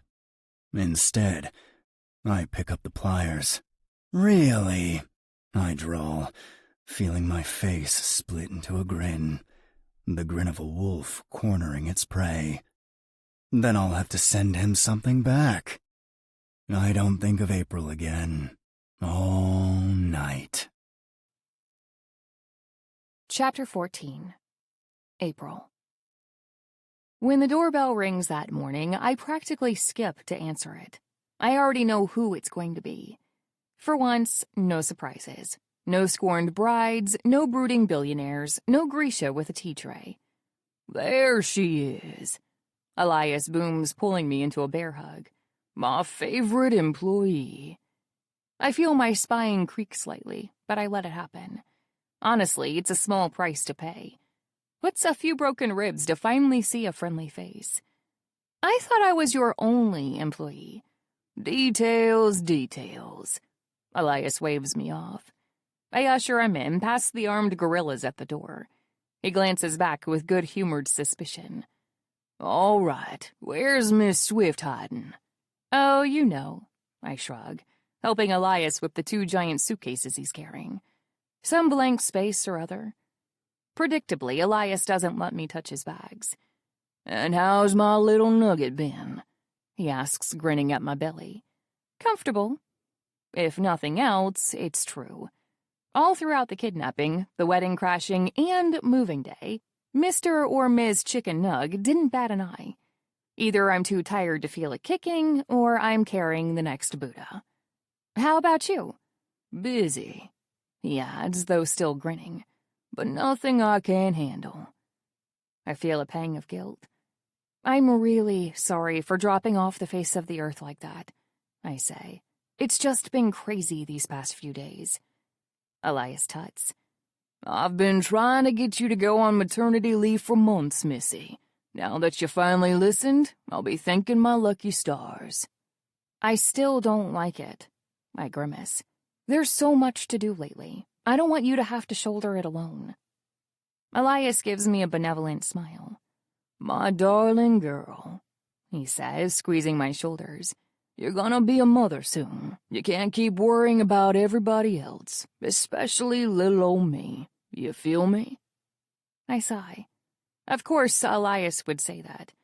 80 years old and still nowhere near planning retirement. I was hoping with my help around the shop, that day would come sooner rather than later. I was almost there, too, I think. I could see his resistance slowly giving in, the Bahamas pamphlet sticking out of his coat pockets, thoughts of white sand beaches and all-you-can-eat seafood buffets calling his name. Then I went and got myself pregnant. Yeah, I concede. But I can still offer you tea, right? The day I say no to that is a very sad day indeed, Miss Flowers. Pour away. I busy myself in the kitchen, boiling water and plucking jars with all types of rare teas. What the hell's a matcha irigin matcha? Just reading that is giving me a headache. I pour, dumping in a few jasmine pearls for good measure. If I'm going to be a prisoner here for the foreseeable future, I should at least enjoy the benefits. Somehow, I don't think Matvey will mind that I'm raiding his pantry. And if he does, all the better. I offer Elias his cup. Thanks for bringing everything here, I say, sitting down across from him. God knows I need the distraction. And I'm happy to provide, Elias replies. If that's all it is. If I find out you've been overworking yourself, I'll teach little Nugget in there the Lindy Hop. I'm frankly terrified. God, I missed this. I didn't even realize how much. Elias's jokes, his New Orleans accent, all of it puts me at ease like nothing else. There isn't another boss in the world like Elias Turner, nor another mentor. After Grandma died, he was the one who saved me. So, Elias says, snapping me out of my reverie. Those gorillas out there. I wave my hand. Pretend they're furniture. Think they'll volunteer as mannequins. You know, that's actually not a bad idea. They're always standing still anyway. I bet I could sew a whole jacket on each before they'd notice. Elias's eyes crinkle. And their boss, he asks, his smile dimming somewhat. He's treating you all right. I cradle my cup in my hands. He buys me dinner. He kisses my hand. He hates my guts. Yeah, I settle on. Yeah, he is. Elias squints. He doesn't miss anything, does he? I can't lie to this man. Is this how it feels to tell your dad you're going to have a sleepover at your friend Janice's and then sneak into a boy's car? I wouldn't know. My dad never cared enough to ask. But Elias is the closest thing I have to that, a father. And now, as he looks me up and down with that all-seeing, all-knowing gaze of his, I'm starting to learn what leaving for prom feels like. Specifically the, "Isn't that dress a bit short?" part. In the end, Elias doesn't call me out. All he asks is, suddenly serious, "Are you safe here, April?" I think back to the wedding, to Matvey's strong hand dragging me away. I think back to his words last night. No one will be allowed to hurt you. Yes, I answer, more certain this time. I don't know how I know. After all, who's more unpredictable than my baby daddy, the mob boss extraordinaire? And yet, I am. He'll keep me safe. That clears Elias's face of all clouds. Good. He wags a stern, wrinkled finger in my face. He'd better. We sip our tea in comfortable silence. At some point, Elias sighs. It feels like yesterday that you came to me. A scrawny, scrappy thing with a binder under her arm. You asked for my ID. I laugh, reminiscing. You couldn't believe I was 18. Darling, you were skin and bone, he points out. Which, fair I was. Girls who misbehave don't get to eat dinner. A cruel voice draws from my memories. They only get to clean it up. I shake it off. I didn't think you'd recognize me, but you did. Child. Elias laughs, all booming and affectionate. I'm ashamed it took reading your ID to jog this old man's memory. You're the spitting image of her. I twist my fingers against the cup. I doubt it. After all, we weren't. Blood. Matvey's voice echoes in my thoughts. But Elias just shakes his head. Blood isn't the only thing that binds us, he says, as if reading my mind. I can see Maya in everything you do. The way you hold a needle, the band-aids on every other finger. He leans in, whispering mischievously. The way you scrunch up your little face like a little bunny when something doesn't match the idea in your head. He taps my nose gently as he says this last part, causing the exact scrunched-up face in question. She might not have been your father's mother, but she was your grandma in all the ways that counted, and you're her granddaughter. You're hers, all right. You're Maya through and through. I force myself to blink away the tears. God damn it, Elias. Even after all these years, he still loves her. I don't know the details of their story. Elias never shared the painful bits, and my grandma always got this bittersweet, far-off look in her eye whenever the topic came up.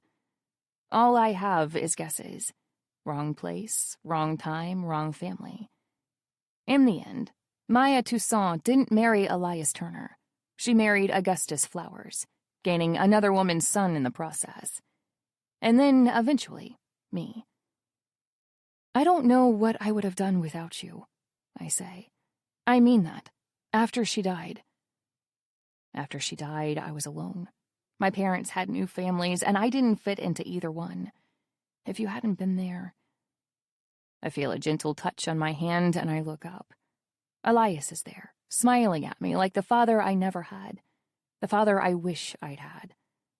But in a way, I guess I did. Eventually. Maya was the light of my world, Elias says, his voice just on the wrong side of steady. And you were the light of her world. Now. We both glance at my belly. Now. He concludes with a watery smile. You're gonna meet the light of your world, too. We hug goodbye. I'm still fighting the urge not to bawl like a child by the time Elias says with one foot out the door. You let me know if you need anything, you hear? He side-eyes the bodyguards as he says it, which makes me suppress a snort. 80-year-old tailor Elias Turner, threatening the Russian mob with a distinct lack of subtlety. I'll be here lickety-split. I nod, smiling. Thank you, Elias, truly. I watch his back grow smaller in the corridor. Matvey's words come back to me. There's no such thing as family without blood ties. That may be true for him, but for me, blood has never once meant family. To me, family is the people I chose, the people who chose me. Now, I sigh to myself, retreating inside. Where do you fit in all that, Matvey Groza? Chapter 15. April. By the time family dinner comes around, I still haven't found my answer. Evening. Matvey greets, the picture of perfect courtesy. He's wearing a tailored anthrax gray jacket and a crisp burgundy shirt. His cologne wafts through the air with every step, nearly overpowering the delicacies on the tray. God in heaven above. One question for you. Why did you make your biggest asshole so fucking hot? I shake myself. This is not the time to be ogling the enemy. Hi, I offer back, polite but distant. Matvey arches an eyebrow at me. Then he motions for whatever poor waiter he plucked from his shift downstairs to push the cart inside. The victim in question isn't quite shaking, but I have a feeling I'll hear the cutlery rattle soon enough.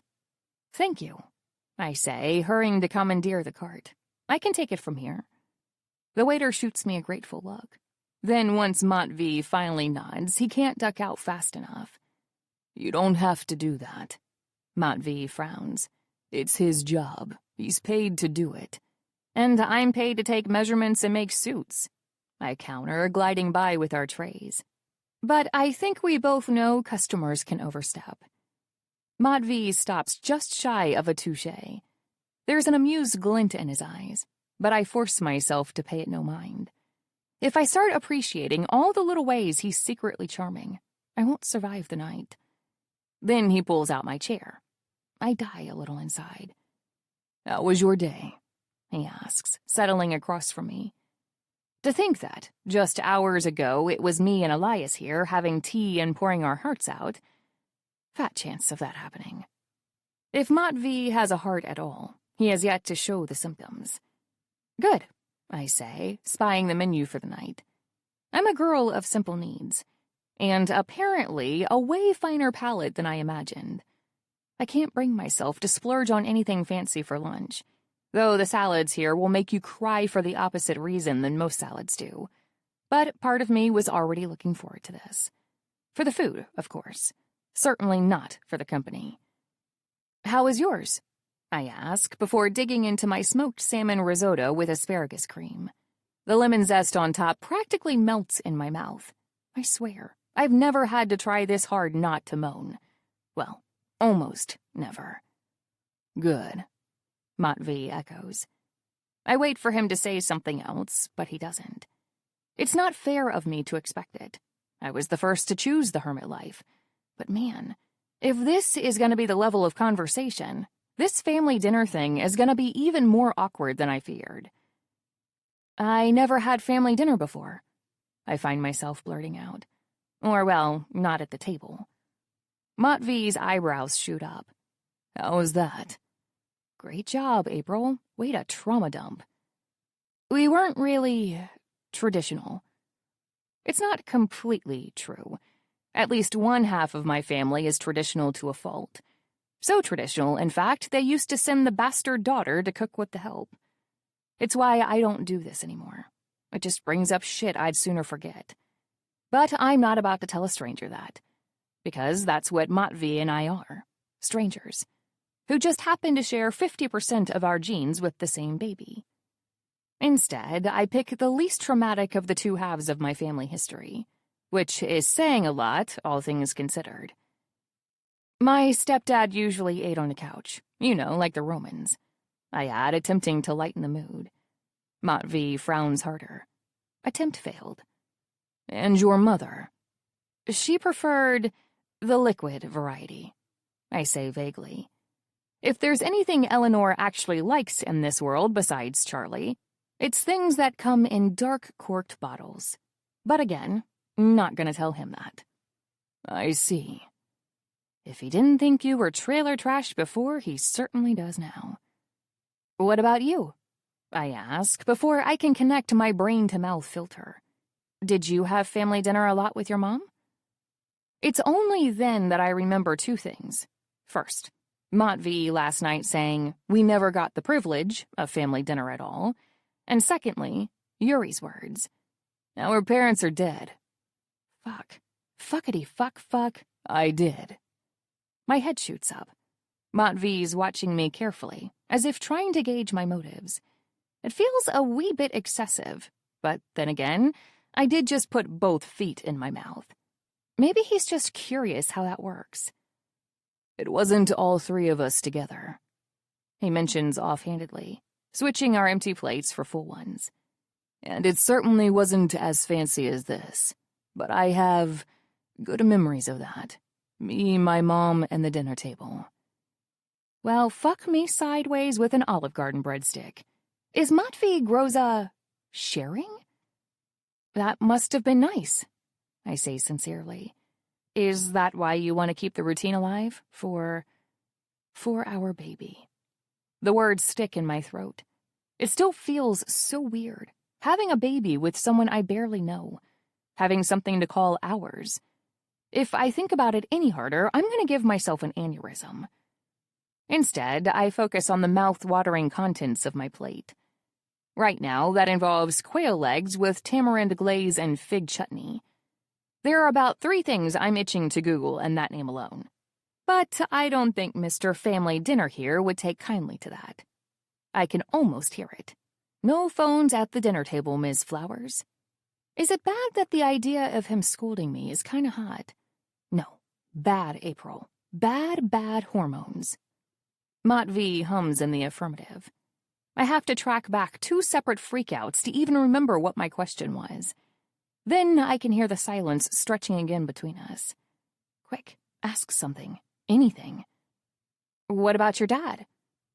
It's like the air freezes around us. Like in those ghost movies, where the windows start icing over and people's breaths begin to puff. Shit. I fucked up, didn't I? My father was a traitor. I look up from my plate. Matvey's face is a mask of tension, cold radiating from his arctic eyes. Every muscle has gone rigid, starting from the thin line of his mouth. If I think of last night, that sly grin painted over carmine lips, it feels like a fever dream. To think that face could smile at all. I should take the hint. I should bring up the weather, politics, the local sports ball team. Anything, really, to change the subject. But I don't. Bad, April. What do you mean? I ask instead, feeling a strange pull towards the topic, wanting to know. Precisely what I said, Matvey replies curtly. You betrayed us. But I thought you said blood. I did. He cuts me off. And I meant it. You can't trust anybody in this life, April. Only blood. So let me ask you this. What's the worst crime you could possibly commit? I don't want to play along with this. I want to go back to talking about nothing, about dinners and creating good memories.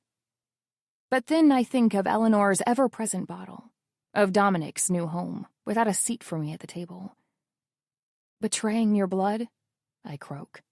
Exactly. Matvey pushes away his plate. He's barely touched it, but I can relate. I also seem to have lost my appetite. No one's worse than a blood traitor. No one. Only death can wash out that stain. He rises, so do I. Our mascarpone and blackberry tarts lie untouched on their trays, so I quietly stash them in the fridge. Maybe I'll share with Grisha in the morning. And then, because I haven't learned my lesson yet, I speak up. I don't disagree with that, I tell Matvey, trying to keep the tremor out of my voice. Betraying your family is horrible, but I still don't think blood's the only way to make a family. Is that so? Matvey comments noncommittally. Well, we'll have to agree to disagree. Then he takes his leave. He kisses my hand again. But this time, for whatever reason, his lips don't feel half as warm as last night. Instead, they feel cold as ice. Chapter 16. Matvey. I'm woken up by my curtains being wrenched open. Forcefully. Rise and shine, sweetheart. Petra's nightmarish voice screeches. Am I still dreaming? Somebody tell me I'm still dreaming. Normally I don't do slaughter before 9 a.m. I might make an exception today. Sighing, I try to pinch myself awake, and fail miserably. You have 5 seconds to tell me what the everlasting fuck you're doing in my apartment. Apparently my bride only needs 3. We need to talk about Vlad. I groan. The last thing I want to do is talk about a wrinkly old man who spits when he talks, especially when I was just in the middle of dreaming up a certain tailor, and handcuffs, and nothing else. Is he dead? No. Then someone's gonna be. Petra scoffs. Actually scoffs. He's getting restless. I can't keep him under control anymore. God forbid you keep anything under control. I'm sorry. What was that, Mr. Unplanned Parenthood? The lion, the witch, and the audacity of this. Something whistles from the kitchen. I jump upright, snatching my gun from under my pillow. Oh. Petra goes, trotting to the stove. Kettle's boiled. Clearly I have to rethink my no slaughter before 9 policy. Homicide doesn't keep office hours, apparently. How did you even get in? I don't remember giving you a key. Petra simply laughs. God, you're hilarious. I make myself count down from 10. You can't kill her, Matvey.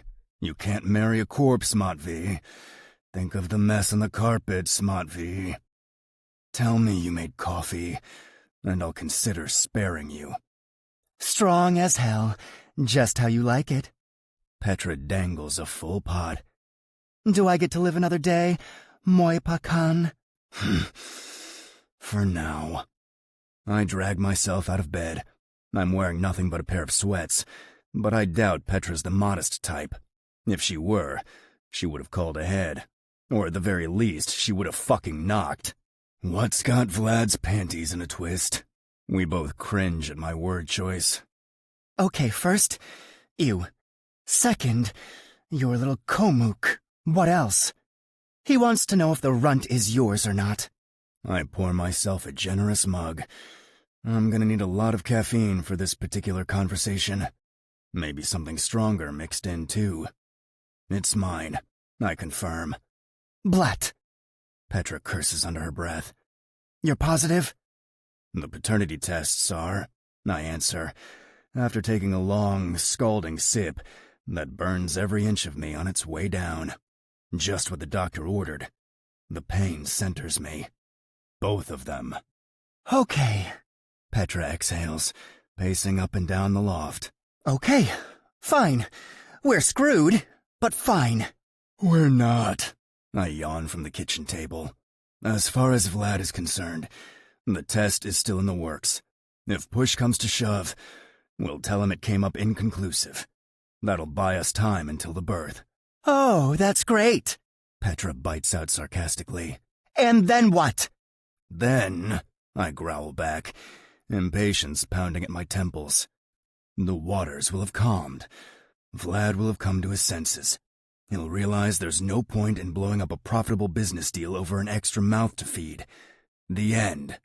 The end. Petra mocks. Sure, and maybe pigs will fly and hell will freeze over, and my father will conveniently forget all about the woman who pushed out that extra mouth to feed. Yes, as a matter of fact, he will. I rise to my full height. I'm growing tired of this game. Because there's nothing between me and April. Nothing but the memory of her skin under my lips. Nothing but the daily kisses I indulge in to keep that memory alive. Petra shoots me a venomous smirk. Is that so? I don't dignify that with an answer. Is that all? I ask instead, moving towards the door. The sooner this nightmare of a conversation ends, the sooner I can get back to things that actually matter. No such luck. When's the little kamook due, anyway? We don't know. I shrug. I went through all of April's medical records from the last 9 months. Post-term pregnancy, family history, yada yada. Only the sex of the baby was blacked out, at April's request, no doubt. Apparently, it's comfortable where it is. She sighs. Lucky bastard. Don't. Surprised, Petra turns to look at me. Don't what? My fist is balled up on the table, knuckles gone white. I don't make an effort to control the sudden surge of anger rushing through me. I was clear about this once already. I don't like having to be clear twice. Don't call my child a bastard. I told you what would happen if you disrespected either of them. Petra blinks candidly. I meant no disrespect, Matvey. Her tone is astonished, subdued. I don't trust it one bit. I find that hard to believe. True to form, Petra circles the table and comes up to me.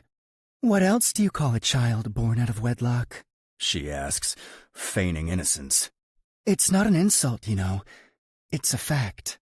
Petra? Of course, She continues, refusing to heed my warnings. If you want a legitimate heir. Her manicured hand splays over my chest. I can feel my literal skin trying to pull away from her touch, the most unpleasant goosebumps I've ever felt spreading where her palm lays. And then, just as I'm summoning all of my restraint, she leans up on her tiptoes and whispers close to my ear. There's always time to make one. I shake her off, violently. Then I start walking away, before I do something I'll regret. Like put a bullet between the eyes of my most important ally. Oh, come on. What is it? Petra calls over to me. What? Got someone else on your mind? Warm skin, soft hands, lips like... No. Could have fooled me. I grab my gun from where I left it. That seems to shock Petra into silence. You can go home of your own accord right now, I start, tossing the weapon back and forth between my hands. Or you can go home in a body bag. Your choice. For a moment, Petra's quiet. Then... All right, I get it. God, you really are no fun. I was only joking, you know. I watch her out of the corner of my eye as she sachets to the door. For all that Vlad's keeping her out of higher management for being a woman, she should count herself fucking lucky right now. If a man had spoken to me like that, I would have put him 6 feet under. Matvey! She calls from the doorway. What? A pause. You're still up for this, right? She asks, tone suddenly uncertain. It's damn near imperceptible, but it's there. Us? I take my time to reply. As long as you hold up your end of the deal, I growl, the threat clear in my voice. I'll hold up mine. All right, then, Petra says at last. Don't forget. Then, blessedly, she's finally out the door. I sit down heavily on the edge of the bed. Petra has a knack for a lot of things, but the worst is getting under my skin. The conversation keeps playing back in my head, certain sentences sticking out like splinters. There's nothing between me and April. Got someone else on your mind. Could have fooled me. Nothing! I snarl out loud to the empty loft. To myself, willing my own words to fucking sink in. Anything less than that, and this will all become an even worse shit show than it already is. There's nothing. By the time my phone buzzes, I almost believe it. Chapter 17. Matvey. Yuri's text only has 4 words. Up for round 2? Good. I need to fucking vent. 15 minutes later, I'm back at the warehouse. Gloves on, tools spread out in front of me. Last time, I played nice with the foreigner. This time, I pick a different toy. Please, the Russian Mudak goes, as I give him the spa treatment. Specifically, to his right shoulder. Please, stop! Crack. Man, I sigh, rolling my own shoulders with satisfaction. You're so tense, my friend. When's the last time you had a massage? The guy answers with a wail. Despite being the worst piss baby I've ever interrogated, and yes, I mean that literally, somehow he still hasn't cracked. Talk about miracles, huh? Maybe he's one of my people after all. This can all be over in minutes, you know. It's up to you. I can see he's tempted. The light in a man's eyes when he's struck with sudden hope. Nothing shines as bright as that. But then his face shudders with dread. I can't. Really? I drawl, letting my glove snap against my wrist. I don't get it.